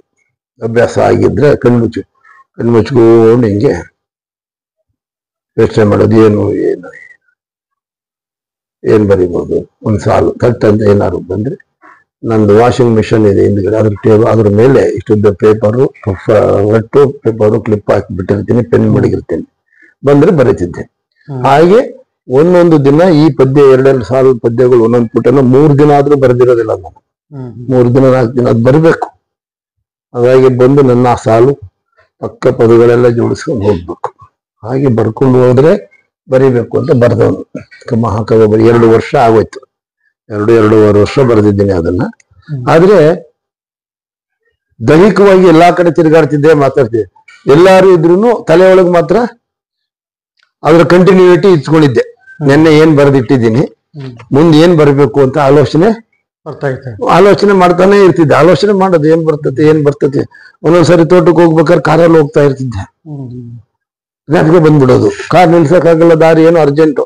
ಫೋನ್ ಮಾಡ್ಬಿಟ್ಟು ಮನೆಯವರಿಗೆ ಇದೊಂದು ಪದ ಬರೆದಿಟ್ಟಿರು 2 ಸಾಲು ಅಂತ ಹೇಳಿ ಫೋನಲ್ಲಿ ಹೇಳ್ಬಿಡ್ತಿದ್ದೆ. ಬರ್ಕ ಪೆನ್ನು ಬೇಪ. ಸರಿ, ಒಂದ್ ಕೇಳ್ತೇನೆ. ನೀವು ಈ ತರ ಸಾಹಿತ್ಯ ರಚನೆ ಮಾಡ್ತಿದ್ದಲ್ಲ, ನಿಮ್ಮ ಶ್ರೀಮತಿ ಅವರಿಗೆ ಮತ್ತು ನಿಮ್ಮ ಮಕ್ಕಳಿಗೆ ಏನ್ ಅನಿಸ್ತಾ ಇತ್ತು ಅವ್ರಿಗೆ? ಸಾಹಿತ್ಯ ರಚನೆ ಈ ಕಾವ್ಯ ಬರೆಯುವಷ್ಟರಲ್ಲಿ ಮಕ್ಳಿರ್ಲಿಲ್ಲ. ಅವರೆಲ್ಲ ಅವ್ರವ್ರ ಚಾರಿಗಳಿದ್ರು. ನಮ್ಮ ಮನೆಯವರಿಗೆ ಖುಷಿ, ಅವ್ರಿಗೆ ಏನಿಲ್ಲ. ನಾನು ಆದ್ರೂ ಬರೀತಾರೆ, ಒಳ್ಳೇದ್ ಮಾಡ್ತಾ ಇದ್ದಾರೆ, ಖುಷಿ ಅವರಿಗೆ. ಬರೀರಿ ಅಂತಿದ್ರೆ ಹೊರತು ನಾನು ಟೈಮ್ ಕೊಡಲ್ಲ ಅಂತಿದ್ರು.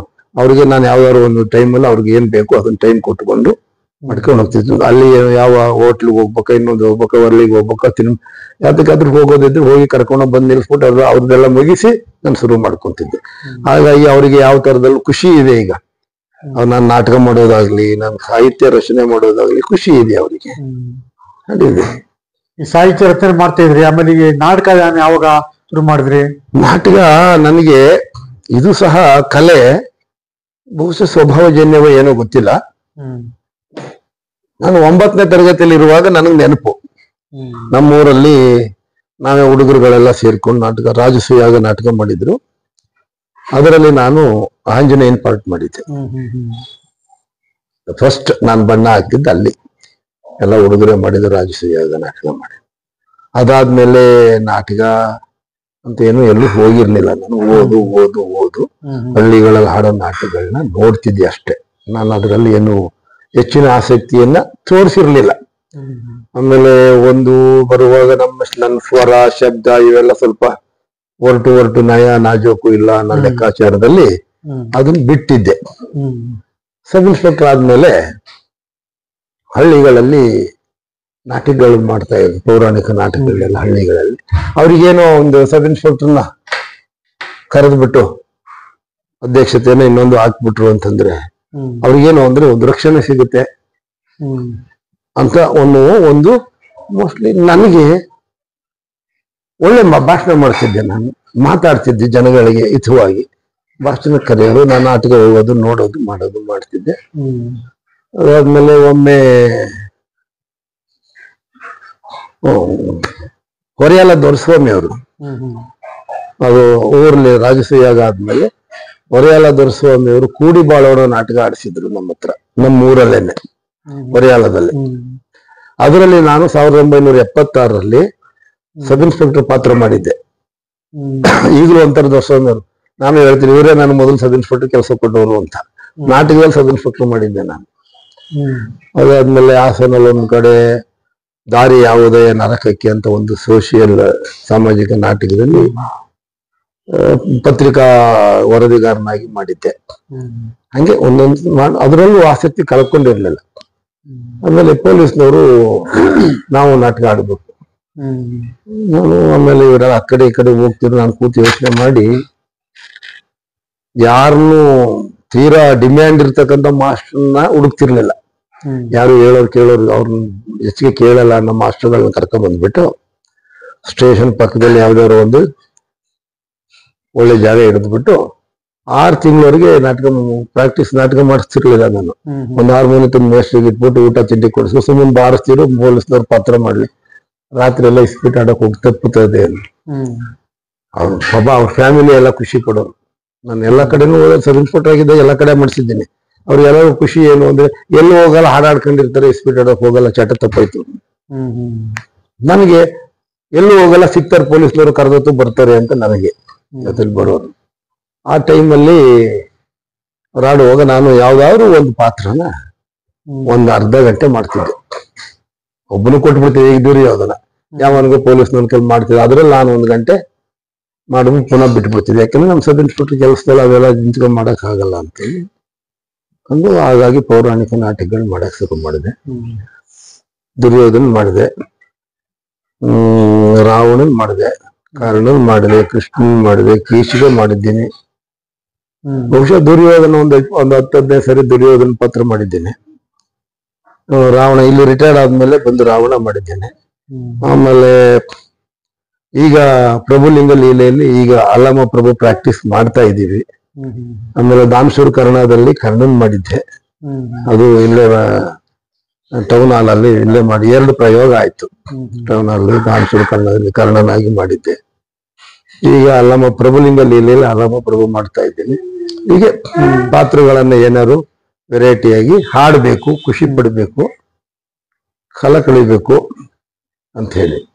ಇದ್ರ ಮಧ್ಯೆ ಮಳಲಿ ವಸಂತ ಕುಮಾರ್ ಅವರು ಬರೆದಿರ್ತಕ್ಕಂಥ ಲಂಕೇಶ್ವರ ಅಂತ ಒಂದು ನಾಟಕ ಬರೆದಿದ್ರು ಅವರು. ನಾನು ಹಾಸನಲ್ಲಿ ಇದ್ದಾಗ ನಾನು ಲಂಕೇಶ್ವರನ್ ಮಾಡಿದ್ದೆ. ತಾವು ಸಾಹಿತ್ಯ ರಚನೆ ಮಾಡ್ತಾ ಇದ್ರಿ, ಆಮೇಲೆ ನಾಟಕವನ್ನ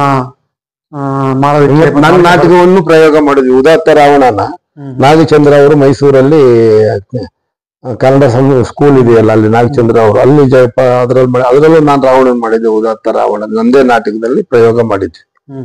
ನಾನು ಬರೋದ್ ನಾಟಕನೇ ಉದಾತ್ತ ರಾವಣನು ಈ ಮೈಸೂರಲ್ಲಿ ಒಂದು ಪ್ರಯೋಗ ಆಗಿತ್ತು. ಆಮೇಲೆ ತಾವು ತೋಟ ಇದೆ ಅಂತ ಹೇಳಿದ್ವಿ. ತೋಟದಲ್ಲಿ ತಾವು ಸಂಚಾರ ಮಾಡ್ಬೇಕಾದ್ರೆ ಹೆಂಗೆ ಸ್ಫೂರ್ತಿ ಬರ್ತಾ ಇತ್ತು ಹೇಗೆ? ಇಲ್ಲ, ನಾನು ಅಲ್ಲಿ ತೋಟಕ್ಕೆ ಹೋಗ್ಬಿಟ್ರೆ ನನಗೆ ಕಲೆ ಸಾಹಿತ್ಯ ಎಲ್ಲಕ್ಕಿಂತ ಹೆಚ್ಚಾಗಿ ನನ್ನ ಭಾರಿ ಶಾಂತವಾಗಿ ಅಲ್ಲಿರೋದು. ಆಮೇಲೆ ಅಲ್ಲಿ ನನ್ನ ಜನ, ನನ್ನ ಊರವರು, ಅವ್ರ ಜೊತೆಗೆ ಅವ್ರ ಪರಿಸ್ಥಿತಿಯಲ್ಲಿ ತೋಟ ಬೇಗೂರಲ್ಲಿದೆ. ಬೇಗೂರು ನನ್ನ ಊರ ಹತ್ರ, ಹೊರೆಯಲ್ಲ, ಗುಂಡ್ಲುಪೇಟೆ ಹತ್ರ ಬೇಗೂರು ಪೊಲೀಸ್ ಮೇನ್ ರೋಡ್ ಅಲ್ಲಿ ಬರ್ತಕ್ಕಂಥ ಜನ, ಸ್ನೇಹಿತರು, ಹಳಬರು, ಹಿರಿಯರು, ನೆಂಟರು ಯಾರೇ ಬರ್ಲಿ ಕೂತ್ಕೊಂಡು ಅವ್ರ ಜೊತೆ ಒಂದು ಅರ್ಧ ಗಂಟೆ ಮಾತಾಡ್ಕೊಂಡು ಕಾಲ ಕಳೆಯೋದು, ಕೆಲಸ ಮಾಡಿಸ್ಕೊಳ್ಳೋದು, ತೆಂಗಿನ ತೋಟ ಆ ತರವಾಗಿ ಅಲ್ಲಿಗೆ ಇಟ್ಕೊಂಡಿದ್ದೀನಿ. ಅದಷ್ಟು ಸೀಮಿತ. ಅಲ್ಲೇನು ಇದನ್ನೆಲ್ಲ ಅವ್ರಿಗೆಲ್ಲ ಅವ್ರ ಜೊತೆಲೆಲ್ಲ ಇದನ್ನೆಲ್ಲ ನಾನು ಪ್ರಸ್ತಾಪನೂ ಮಾಡಲ್ಲ. ಯಾಕೆಂದ್ರೆ ಅವರ ಜೀವನ ಮಟ್ಟ, ಅವ್ರ ಬೌದ್ಧಿಕ ಮಟ್ಟಕ್ಕೆ ತಕ್ಕಂತೆ ನಂದೇನಂದ್ರೆ ನನ್ನ ಲೆವೆಲ್ಗೆ ಅವ್ರನ್ನ ಬರಕ್ ಆಗಲ್ಲ. ಆದ್ರಿಂದ ನಾನೇ ಅವ್ರ ಲೆವೆಲ್ ಅಲ್ಲಿ ಹಿಡಿದ್ಬಿಟ್ಟು ಅವ್ರ ಜೊತೆ ಖುಷಿಯಾಗಿ ಕಾಲ ಕಳೆದು ಬಿಡ್ತೀನಿ. ಆಳುಗಳ ಜೊತೆಗೆ, ಅವ್ರ ಜೊತೆಗೆ, ಇವ್ರ ಜೊತೆ ಖುಷಿಯಾಗಿ ಕಾಲ ಕಳೆದು ಬಿಡ್ತೀನಿ. ಈಗ ತಾವು ಪೊಲೀಸ್ ವೃತ್ತಿಲಿದ್ರು ಕೂಡ ಸರಸ್ವತಿ ಯಾರಿಗೆ ಒಲಿತಿಲ್ಲ ಗೊತ್ತಿಲ್ಲ, ಅದು ತಮ್ಗೆ ಒಲಿದಿತ್ತು. ಕವನಗಳನ್ನ, ಸಾಹಿತ್ಯಗಳನ್ನ, ಮಹಾಕಾವ್ಯಗಳನ್ನ ರಚನೆ ಮಾಡ್ತಾ ಇದ್ರಿ. ಈ ನಿಮ್ಗೆ ಮನಸ್ಸಿಗೆ ಏನನ್ಸುತ್ತೆ? ಪೊಲೀಸ್ ವೃತ್ತಿಲಿದ್ದು ಕೂಡ ಜೀವನಕ್ಕೆ ಆಧಾರವಾಗಿತ್ತು, ಆಮೇಲೆ ಕವನ ರಚನೆ ಮಾಡ್ತಾ ಇದ್ರಿ. ಎರಡಕ್ಕೂ ನಿಮ್ಗೆ ಸಾಮ್ಯತೆ ಹೆಂಗಿತ್ತು ಮತ್ತು ಹೇಗೆ ತಮ್ಗೆ ಮನಸ್ಸಿಗೆ ಅನಿಸ್ತಾ ಇತ್ತು ಹೇಳಿ? ನಾನು ನಿಮ್ಗೆ ಅದೇ ಹೇಳ್ತೀನಿ. ನಾನು 9ನೇ ತರಗತಿ ಕರೆಕ್ಟ್ ಆಗಿ ನನಗೆ ನೆನಪು. ಆವಾಗ ಅದು ಯಾಕೆ ಹಂಗ ಬಂತು ಗೊತ್ತಿಲ್ಲ. ನಾನು ಸತ್ತೋದ್ರು ಸಮಾಜದಲ್ಲಿ ಉಳ್ಕೊಳ್ಳುವಂತ ಒಂದು ಕೃತಿ ಮಾಡ್ಬೇಕು ಅಂತ ನನಗೆ ಆಸೆ ಇತ್ತು. ಇನ್ನೇನು ಇರ್ಲಿಲ್ಲ, ಏನಾದ್ರು ಬರೀಬೇಕು. ಅದಕ್ಕಾಗಿ ಬಂದೆ, ಕನ್ನಡ ಮೇಜರ್ ತಗೊಂಡೆ, MA ಮಾಡಿದೆ, ಎಲ್ಲ ಮಾಡಿದೆ.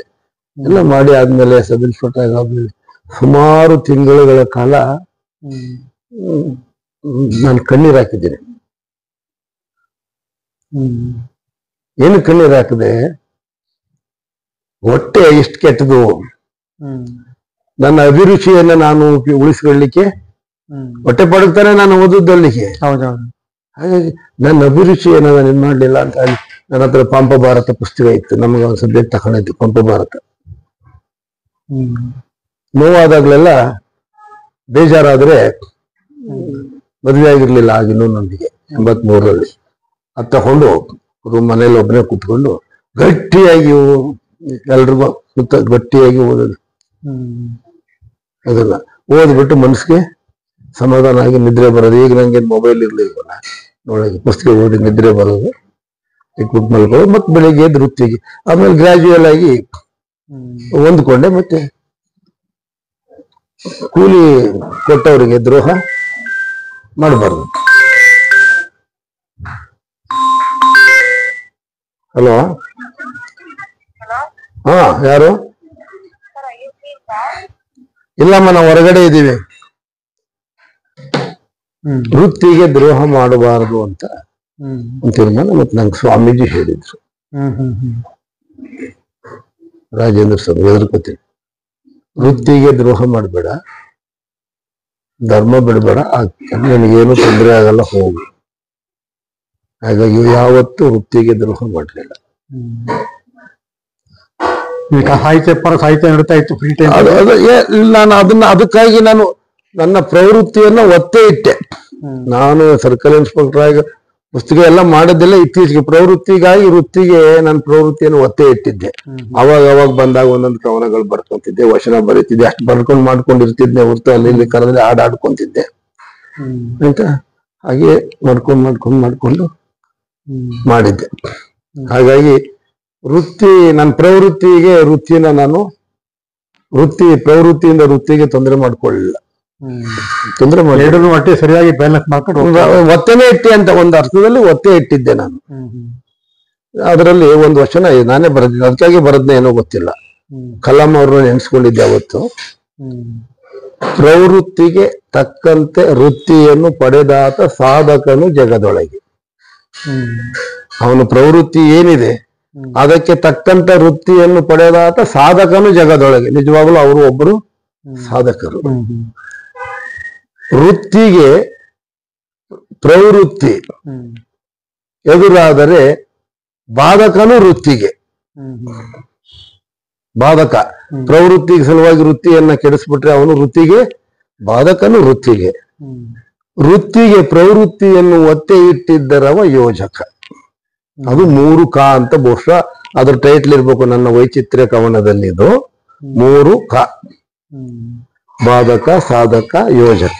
ನಾನು ಯೋಜಕನಾಗಿದ್ದೆ, ಸಾಧಕ ಆಗ್ಲಿಕ್ಕೆ ಆಗ್ಲಿಲ್ಲ. ಯಾಕೆಂದ್ರೆ ನನ್ನ ಪ್ರವೃತ್ತಿಗೆ ತಕ್ಕಂತ ವೃತ್ತಿ ನನಗೆ ಸಿಗ್ಲಿಲ್ಲ. ಈಗ ಕಲಾಂ ಅವರಿಗೆ ಸಿಕ್ತು, ಸಾಧನೆ ಮಾಡಿದ್ರು ಅವ್ರ ಪ್ರವೃತ್ತಿನೇ ವಿಜ್ಞಾನಿ ಅಂತಿತ್ತೇನೋ ಗೊತ್ತಿಲ್ಲ ನನಗೆ ಗೊತ್ತಿಲ್ಲ. ಬಟ್ ನನ್ನ ಪ್ರವೃತ್ತಿ ಬೇರೆ ಇತ್ತು. ಆ ತರವಾಗಿ ಒಂದ್ 3 ಸಾಲ ಒಂದು ಸಣ್ಣ ಅನಿಗವನವನ್ನು ಮಾಡಿದ್ದೆ ನಾನು. ನನ್ನನ್ನೇ ಇಟ್ಕೊಂಡು ಬರ್ದೆ, ಯೋಜಕ ಅಂತ ಹೇಳಿ ಅಂತ. ಹೀಗೆ ನಾನು ಯಾವತ್ತೂ ನನ್ನ ಪ್ರವೃತ್ತಿಯನ್ನು ವೃತ್ತಿಗೆ ಅಡ್ಡ ಹಾಕೊಂಡು ಮಾಡ್ಲಿಲ್ಲ. ಅದ್ರ ಪಡಗೋದು ಸಣ್ಣ ಸಣ್ಣ ಕವನಗಳು ಏನ್ ತೊಂದರೆ ಇಲ್ಲ. ಯಾವಾಗಲೂ ಬಂದಾಗ ಕೂತ್ಕೊಂಡು ಮನೇಲಿ ಊಟ ಗೀಟ ಎಲ್ಲ ಆದ್ಮೇಲೆ ನೋಡ್ಬಿಟ್ಟು ಅದನ್ನೆಲ್ಲ ಕ್ಲೀನ್ ಮಾಡ್ಬಿಟ್ಟು ಒಂದು ನೋಟ್ ಬುಕ್ ಸೆಪರೇಟ್ ಇಡ್ತಿದ್ದೆ. ಹಳೆ ಡೈರಿಗಳು ಯಾವ್ದಾದ್ರು ಉಳ್ತಿದ್ರೆ ಅದ್ರಲ್ಲಿ ತಕೊಂಡು ಎಲ್ಲವನ್ನು ಬರೆದು ಇಡೋದು. ಆಮೇಲೆ ಯಾರು ನಿಮ್ಮಂತವ್ರು ಸಿಕ್ಕಿದಾಗ ನೋಡಪ್ಪ ಇವೆಲ್ಲ ಬರ್ದಿದ್ದೀನಿ, ಏನಾದ್ರು ಒಂದಷ್ಟು ಅಚ್ಚಿಗಿಚ್ಚ ಮಾಡೋದಿದ್ರೆ ಮಾಡಿಸಿ. ತಾವು ವೃತ್ತಿಗೆ ಸೇರ್ಕೊಂಡ ಮೇಲೆ ವೃತ್ತಿಗೆ ತಕ್ಕ ನ್ಯಾಯವನ್ನು ಕೂಡ ಸಲ್ಲಿಸಿದ್ದೀರಿ. ಮತ್ತು ತಾವು ಏನು ವೃತ್ತಿಗೆ ಸೇರ್ಕೊಳ್ಳೋಕೆ ಉದ್ದೇಶ ಏನಪ್ಪಾ ಅಂದ್ರೆ ಜೀವನಾಧಾರ, ಅದು ನಿಮ್ಗೆ ತೃಪ್ತಿ ಕೊಟ್ಟಿದೆ ವೃತ್ತಿ. ನನಗೆ ಈಗಲೂ ಹೇಳ್ತೀನಿ, ವೃತ್ತಿಯಿಂದ ನಾನೆಲ್ಲವನ್ನೂ ಪಡ್ಕೊಂಡಿದ್ದೀನಿ. ನನಗೆ ಇಲಾಖೆ ವೃತ್ತಿ ನನಗೆ ಅನ್ಯಾಯ ಮಾಡಲಿಲ್ಲ. ನಾನು ವೃತ್ತಿಗೆ ಯಾವತ್ತೂ ದ್ರೋಹ ಮಾಡ್ಲಿಲ್ಲ. ಕೈ ಕಾಲು ಇಟ್ಕೊಂಡು ಹೋದವನು ಕಾರು ಬಂಗ್ಲಲ್ಲಿ ಇರಂಗ್ ಮಾಡಿದ್ದೆ ನನಗೆ ವೃತ್ತಿ. ಏನು ನನ್ನ ಹತ್ರ ನಾನು ಬಂದಾಗ ವೃತ್ತಿಗೆ ಸೇರಿದಾಗ ನನ್ನ ಹತ್ರ ಇದ್ದದೇ 2 ಕೈ 2 ಕಾಲು ಅಷ್ಟೇ. ಅದಾದ್ಮೇಲೆ ನಿಮ್ಗೆ ಪ್ರವೃತ್ತಿ ಈ ಸಾಹಿತ್ಯ, ಅದು ನಿಮ್ಗೆ ತೃಪ್ತಿ ಕೊಟ್ಟಿದ್ಯಾ? ನಿಮ್ಗೆ? ನನಗೆ ಈಗ ತೃಪ್ತಿ ಆಯ್ತು. ಇವತ್ತಿಗೆ 10ನೇ ಪುಸ್ತಕ ಮಾಡಿದ ದಿನ, ಅದನ್ನ ಈಗ ಕೊಟ್ಟಾಗ 301 ಪುಟ ಬರೋದ್ ಮುಗಿಸಿದ ದಿನ ನನಗೆ ಇತ್ತು. ಜೀವನದಲ್ಲಿ ಏನೋ ಸಾಧನೆ ಮಾಡಿದ್ದೀನಿ. ನಾನು ಒಂದು ಸಾಧನೆ ಸದ್ಯಕ್ಕೆ ಎಲ್ಲವೂ ಅಲ್ಲದೆ ಇದ್ರು ಬೆಟ್ಟ ಹತ್ತಕ್ಕಂತೂ ಆಗಿರ್ಲಿಲ್ವೋ ಏನೋ, ಅಟ್ಟನಂತೂ ನಾನು ನಿಮ್ಮ ಮನಸ್ಸಿಗೆ ತೃಪ್ತಿ ಕೊಡೋ ಇವತ್ತು ನನ್ನ ಮನಸ್ಸಿಗೆ ತೃಪ್ತಿ ಆಯ್ತು. ಯಾಕೆ ಅಂತಂದ್ರೆ 2 ನಾಟಕ, 2 ಭಾವಗೀತೆ, 3 ವಚನ, 1 ಖಂಡಕಾವ್ಯ, 1 ಮಹಾಕಾವ್ಯ. ಇನ್ನೊಂದು ಆಸೆ ಇದೆ, ಒಂದು ಒಳ್ಳೆ ಕಾದಂಬರಿನು. ಈಗ ಎಲ್ಲಾನು ಬರ್ದಂಗಾಗಿತ್ತೆ. ಸಾಹಿತ್ಯದಲ್ಲಿ ಕವನಗಳು ಬರ್ದಿದ್ದೀನಿ, ವಚನ ಬರ್ದಿದ್ದೀನಿ, ನಾಟಕ ಬರ್ದಿದ್ದೀನಿ. ಇನ್ನು ಕಾದಂಬರಿ 1 ಬರೀಬೇಕು, ಕತೆ 1 ಬರೀಬೇಕು. ಕತೆಗಳು ಕಾದಂಬರಿ ಬರೆಯೋದಾದ್ರೆ ಶುರು ಮಾಡಿಬಿಟ್ರೆ ವಾರಗಟ್ಲೆ ಕೂತ್ಕೊಂಡು ಹೆಂಗೋ ಬರೆದು ಬಿಡ್ಬೋದು. ಅದಕ್ಕೆ ಒಂದು ಟೈಟ್ಲು ಕೊಟ್ಕೊಂಡಿದ್ದೀನಿ. ಸುಮಾರು ವರ್ಷಗಳ ತಲೆಯಲ್ಲಿರೋ ಟೈಟ್ಲ್ ಅದು. ನನ್ನ ಬದುಕನ್ನೇ ಆಧರಿಸ್ತಕ್ಕಂತಹ ಒಂದು ಕಥೆ. ಇಚ್ಛಾಶಕ್ತಿ ಒಂದಿದೆ. ನಾವು ಏನ್ ಕಾದಂಬರಿ ಬೇಕಾ ಬರ್ಬೋದು, ಕವನ ಬೇಕಾ ಬರ್ಬೋದು. ಈಗ ಅದೊಂದಿದೆ. ಒಂದು ಒಳ್ಳೆಯ ಕಾದಂಬರಿ ಬರೆಯೋಣ ಅಂತ ಅನಿಸಿದೆ ನನ್ನ ಮನಸ್ಸಲ್ಲಿ. ಹಾಗೇನೆ ಅಕ್ಕಮಹಾದೇವಿ ಬಗ್ಗೆ, ಭೀಷ್ಮನ ಬಗ್ಗೆ, ಮಹಾಕಾವ್ಯ ಬರೀಬೇಕು ಇನ್ನೊಂದ ಅಂತ. ಒಂದು ಅಕ್ಕಮಹಾದೇವಿ ತಪ್ಪಿದ್ರೆ ಭೀಷ್ಮ, ಯಾರ್ದಾರ ಬಗ್ಗೆ ಇದು ಮುಗಿದ ಮೇಲೆ ಇದನ್ನೆಲ್ಲ ಮುಗಿಸಿ ಇದನ್ನ. ಯಾಕೆಂದ್ರೆ ನಂದು ಏನಿದೆ ಅಂತಂದ್ರೆ, ನಂದೊಂದು ಸ್ವಭಾವ, ಅದನ್ನು ಅರ್ಧ ಮಾಡಿ ಇದನ್ನು ಅರ್ಧ ಮಾಡಕ್ ನಾನು ಇಷ್ಟಪಡಲ್ಲ. ಒಂದು ಎಷ್ಟೇ ಲೇಟ್ ಆಗ್ಲಿ ಸಾಧ್ಯ ಆದ ಬದುಕು ಎಲ್ಲಿವರೆಗೆ ಭಗವಂತ ಬದುಕು ಕೊಟ್ಟಿರ್ತಾನೆ ಅಲ್ಲಿವರೆಗೆ ಒಂದೊಂದಾಗಿ ಅಚ್ಚುಕಟ್ಟಾಗಿ ಒಂದೊಂದನ್ನು ಮಾಡಿ ಮಾಡಿ ಮಾಡಿ ಇಟ್ಟು ಹೋಗ್ಬಿಡೋಣ. ನೋಡಿದ ವೀಕ್ಷಕರೇ, ನಮ್ಮ ಶಿವಬಸಪ್ಪನವರು ಪೊಲೀಸ್ ವೃತ್ತಿಯಲ್ಲೂ ಕೂಡ ಅವ್ರಿಗೆ ನಮ್ಮ ಸರಸ್ವತಿ ದೇವಿ ಬರೆದಿರೋ ಪ್ರಕಾರವಾಗಿ ಹಲವಾರು ಕವನಗಳನ್ನ, ಕಥೆಗಳನ್ನ, ಸಾಹಿತ್ಯಗಳನ್ನ, ಮಹಾಕಾವ್ಯಗಳನ್ನ ರಚನೆ ಮಾಡಿದ್ದಾರೆ. ವೃತ್ತಿಯಲ್ಲೂ ಕೂಡ ಅವ್ರಿಗೆ ತೃಪ್ತಿ ಸಿಕ್ಕಿದೆ. ಮತ್ತು ಪ್ರವೃತ್ತಿ ಏನು ಸಾಹಿತ್ಯದಲ್ಲೂ ಕೂಡ ಅವ್ರಿಗೆ ತೃಪ್ತಿ ಸಿಕ್ಕಿದೆ. ಈಗ ಅವರು ಹೇಳ್ತಾ ಇದ್ದಾರೆ, ತೃಪ್ತಿಯಾಗಿದೆ, ಜೀವನ ಸಾರ್ಥಕವಾಗಿದೆ, ನಮ್ಮ ಬದುಕಿದ್ದಕ್ಕೆ ಸಾರ್ಥಕವಾಗಿದೆ, ದೇವರು ನಮಗೆ ಎಲ್ಲವನ್ನೂ ಕೂಡ ಕೊಟ್ಟಿದ್ದಾರೆ, ನಮ್ಮ ಮನಸ್ಸಿನ ಆಸೆ ಏನಿದೆ ಅದೆಲ್ಲವೂ ಕೂಡ ಖಂಡಿತವಾಗಿ ಈಡೇರಿಸ್ಕೊಂಡಿದ್ದೀನಿ ಅಂತ ಹೇಳಿದ್ದಾರೆ. ನಮ್ಮ ಆದಿತ್ಯ ಲೋಕಿ ಯೂಟ್ಯೂಬ್ ಚಾನಲ್ ವೀಕ್ಷಕರಿಗೆ ಅವರು ಏನ್ ಹೇಳೋದಕ್ಕೆ ಇಷ್ಟಪಡ್ತಾರೆ ಅಂತ ಅವ್ರ ಮುಖಾಂತರವಾಗಿ ಕೇಳೋಣ. ವೀಕ್ಷಕರಿಗೆ ನಾನು 2 ಮಾತನ್ನ ಹೇಳ್ತೇನೆ. 2 ಅಲ್ಲ, ಜಾಸ್ತಿ ಹೇಳೋದಿದೆ. ಒಂದು, ಧರ್ಮೋ ರಕ್ಷತಿ ರಕ್ಷಿತಃ.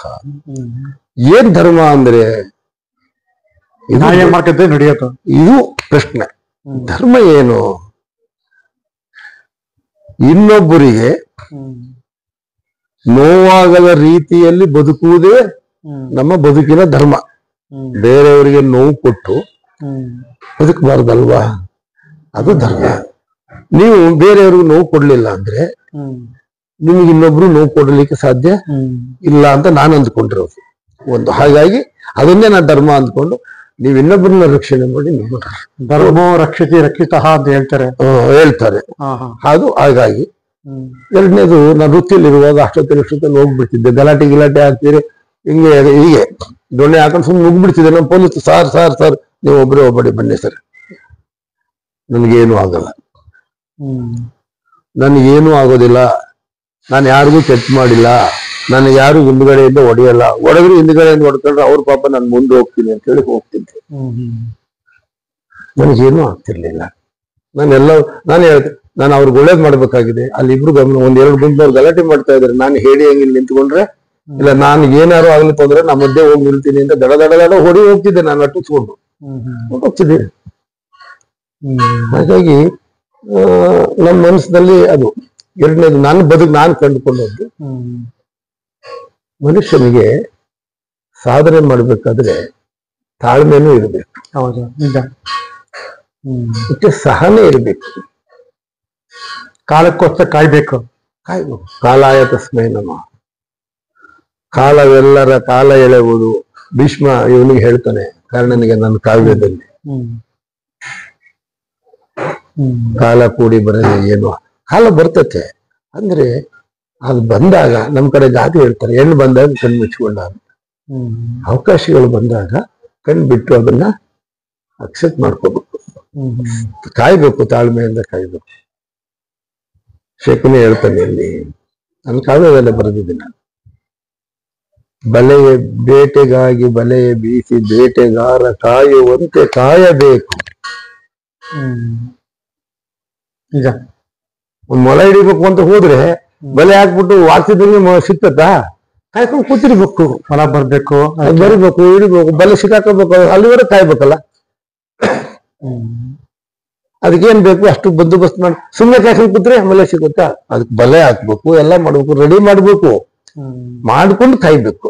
ಸುಮ್ನೆ ಕಾಯ್ರಿ ಸ್ವಾಮಿ ಅಂತ ಅದನ್ನ ಕಾಯ್ಕೊಂಡು ಕೂತೀನಿ ಅಂತ ಸುಮ್ಮನೆ ಮರದಲ್ಲಿ ಕೂತಿದ್ರಿ, ಎಲ್ಲಿ ಬಂದು ನಿಮ್ಮ ಮೊಲೆ ಬೆಳ್ಕೊತಾ ಸಿಗುತ್ತಾ? ಹಾಗೆ ವೀಕ್ಷಕರ, ಇಲ್ಲಿವರೆಗೆ ಶ್ರೀಮಾನ್ ಶಿವಬಸಪ್ಪ ಅವರು ಅವರ ಜೀವನದಲ್ಲಿರತಕ್ಕಂಥ ಹಲವಾರು ಸ್ವಾರಸ್ಯಕರವಾದ ವಿಚಾರಗಳನ್ನ ಅವ್ರ ವೃತ್ತಿಯನ್ನು ಮತ್ತು ಪ್ರವೃತ್ತಿಯನ್ನು ಯಾವ ರೀತಿ ಸಮತೋಲನ ಮಾಡ್ಕೊಂಡು ಸಾಧನೆ ಮಾಡಿದಾರೆ ಅನ್ನೋದನ್ನ ತಮಗೆ ತಿಳ್ಕೊಂಡಿದ್ದಾರೆ. ಇದೇ ರೀತಿ ಯಾರಿಗಾರು ನಮ್ಮ ವೀಕ್ಷಕರಿಗೆ ಹಲವಾರು ರೀತಿಯ ದೇವರು ಕೊಟ್ಟಿರ್ತಕ್ಕಂಥ ವಿಶೇಷವಾಗಿರೋ ಒಂದು ಶಕ್ತಿ ಇದ್ರೆ ಅವ್ರ ವೃತ್ತಿನಲ್ಲಿ ಮತ್ತು ಪ್ರವೃತ್ತಿಯನ್ನು ಬಳಸ್ಕೊಂಡು ವೃತ್ತಿಗೂ ಅನ್ಯಾಯ ಮಾಡದೆ ಪ್ರವೃತ್ತಿಗೂ ಅನ್ಯಾಯ ಮಾಡದೆ ನಡ್ಕೊಂಡು ಹೋಗ್ಬೇಕು ಅನ್ನೋದೊಂದು ಮಾರ್ಗದರ್ಶಕವನ್ನು ಕೊಟ್ಟಿದ್ದಾರೆ. ಈಗ ಅದೇ ರೀತಿ ತಾವು ಕೂಡ ಅದನ್ನ ಜೀವನದಲ್ಲಿ ಅಳವಡಿಸ್ಕೋಬೇಕು ಅಂತ ಹೇಳಕ್ಕೆ ಇಷ್ಟಪಡ್ತೀನಿ. ಮತ್ತು ಅವರು ಅವರ ಪೊಲೀಸ್ ವೃತ್ತಿನಲ್ಲಿ ಏನೇನು ಅನುಭವಗಳನ್ನ ಪಡೆದಿದ್ದಾರೆ, ಯಾವ್ಯಾವ ಹೊಸ ಒಂದು ಘಟನೆಗಳು ನಡೆದಿದೆ ಅವುಗಳನ್ನ ತಮಗೆ ಸವಿಸ್ತಾರವಾಗಿ ಕಂತುಗಳಲ್ಲಿ ತಮಗೆ ತಿಳಿಸ್ಕೊಡ್ತಾರೆ. ಅದು ಅವರಿಗೆ ವಿನಂತಿ ಮಾಡ್ಕೊಡಿದ್ದೀನಿ. ದಯಮಾಡಿ ತಮ್ಮ ಜೀವನದಲ್ಲಿ ತಮ್ಮ ವೃತ್ತಿ ಜೀವನದಲ್ಲಿ ನಡೆದಿರತಕ್ಕಂಥ ಹಲವಾರು ಘಟನೆಗಳು ನಮ್ಮ ಜನತೆಗೆ ತುಂಬಾ ಅವಶ್ಯಕವಾಗಿರ್ತದೆ. ಅದನ್ನು ತಾವು ದಯಮಾಡಿ ಹಲವಾರು ಕಂತುಗಳು ತಿಳಿಸ್ಕೊಡ್ಬೇಕು ಅಂತ ತಮ್ಮ ವಿನಂತಿ ಮಾಡ್ಕೊಡ್ತೀನಿ. ಇಲ್ಲಿವರೆಗೆ ತಾವು ಬಂದು ನಮ್ಮ ಆದಿತ್ಯ ಲೋಕೇಶ್ ಯೂಟ್ಯೂಬ್ ಚಾನಲ್ ಸ್ಟುಡಿಯೋಗೆ ಬಂದು ತಮ್ಮ ಅನುಭವವನ್ನ ಹಂಚಿಕೊಂಡಿದ್ರಿ. ಈ ಅನುಭವ ನಮ್ಮ ಆದಿತ್ಯ ಲೋಕೇಶ್ ಯೂಟ್ಯೂಬ್ ಚಾನಲ್ ವೀಕ್ಷಕರಿಗೆ ಇಷ್ಟ ಆಗಿದೆ ಅಂತ ಹೇಳಕ್ಕೆ ಇಷ್ಟಪಡ್ತೀನಿ. ಇಲ್ಲಿಗೆ ತಮಗೆ ಬಂದಿರೋದಕ್ಕೆ ತಮಗೆ ಅನಂತ ಧನ್ಯವಾದಗಳು. ನಮಸ್ಕಾರ. ಆದಿತ್ಯ ಲೋಕೇಶ್ ಯೂಟ್ಯೂಬ್ ಚಾನಲಿನ ಎಲ್ಲ ವೀಕ್ಷಕರಿಗೆ ನನ್ನ ನಮಸ್ಕಾರಗಳು. ನಾನೇನು ತೀರಾ ಪ್ರಾಜ್ಞನೂ ಅಲ್ಲ, ಮತ್ತೆ ಹಾಗಂತ ಹೇಳ್ಕೊಂಡು ನನಗೆ ಕೀಳರಿಮೆಯೂ ಇಲ್ಲ. ನನ್ನ ಬಗ್ಗೆ ನನಗೆ ಅಭಿಮಾನ ಇದೆ. ನಾನೇನ್ ತಿಳ್ಕೊಂಡಿದ್ದೇನೆ, ನಾನು ತಿಳ್ಕೊಂಡಿರೋ ದಾರಿಯಲ್ಲಿ ನಾನು ಸಾರ್ಥಕತೆಯನ್ನ ಪಡ್ಕೊಂಡಿದ್ದೀನಿ. ನಾನು ನಡೆದು ಬಂದ ದಾರಿಯಲ್ಲಿ ಸಾರ್ಥಕತೆಯನ್ನು ಪಡ್ಕೊಂಡಿದ್ದೀನಿ. ಎಲ್ಲೂ ತಪ್ಪೆಜ್ಜೆಯನ್ನ ಹಿಡಿದೆ ಬಂದಿರೋದ್ರಿಂದ ನನಗೂ 4 ಮಾತು ಹೇಳಬೇಕು ಅಂತ ಹೇಳಿ ನನಗೆ ಒಂದು ಮನಸ್ಸು ಬರ್ತದೆ. ಅದರಲ್ಲಿ ಗಟ್ಟಿತನ ಇರ್ತದೆ. ಕೀಳರಿಮೆ ಅಂತೂ ಖಂಡಿತ ನನಗಿಲ್ಲ. ಎಲ್ಲ ಚಾನಲಿನ ವೀಕ್ಷಕರಿಗೆ ಇಲ್ಲಿವರೆಗೆ ತಮ್ಮ ಹೆಸರು ಆದಿತ್ಯ ಲೋಕೇಶ್ ಅವರು, ಅವ್ರ ಬಗ್ಗೆ ಒಂದೆರಡು ಮಾತು ಹೇಳಬೇಕು. ಅವರು ನಾನು ಬೆಂಗಳೂರ್లో ಎಲ್ಲೋ ಇದ್ದೆ, ನನ್ನ ಮಗ ಅಂದು ಮನೆ ಶಿಫ್ಟ್ ಮಾಡೋ ಟೈಮಲ್ಲಿ ಅಂತ ಕಾಣ್ತೈತೆ. ನನ್ನ ಪುಸ್ತಕ ಬಿಡುಗಡೆ ಆಗಿತ್ತು. ಅದು ಯಾರೋ ಪ್ರಜಾವಾಣಿ ಪತ್ರಿಕೆಯಲ್ಲಿ ಹಾಕಿದ್ದಾರೆ. ಫೋನ್ ಮಾಡ್ತಾರೆ ಇವರು, ನಾನು ನಿಮ್ ಪುಸ್ತಕ ನೋಡಿ ನನಗೆ ನಿಮ್ ಪತ್ರಿಕೆಯಲ್ಲಿ ಬಂದಿತ್ತು, ಕನ್ನಡಪ್ರಭ ಪತ್ರಿಕೆಯಲ್ಲಿ ವಿಮರ್ಶೆ ಬರೆದಾಗ ನನಗೇನಪ್ಪ ತಾವ್ ಯಾರು ಸರ್ ಏನು ಎಲ್ಲ ಪರಿಚಯ ಮಾಡ್ಕೊಂಡು ಗದ್ಬಿಡಿಲಿದ್ದೀನಿ, ನೋಡ್ತೀನಿ, ನಾನು ಪತ್ರಿಕೆಯನ್ನು ನೋಡಿಲ್ಲ, ಬೆಂಗಳೂರಲ್ಲಿದ್ದೀನಿ. ಅದಾದ ನಂತರ ನಿಮ್ ಪುಸ್ತಕ ಕೊಡಿ ಅಂದ್ರು, ಪುಸ್ತಕ ಕೊಟ್ಟೆ. ನಿಮ್ ಬಗ್ಗೆ ಒಂದು ಇದನ್ನ ಮಾಡಬೇಕು ಸರ್. ಈ ಪ್ರವೃತ್ತಿ ಇದೆಯಲ್ಲ,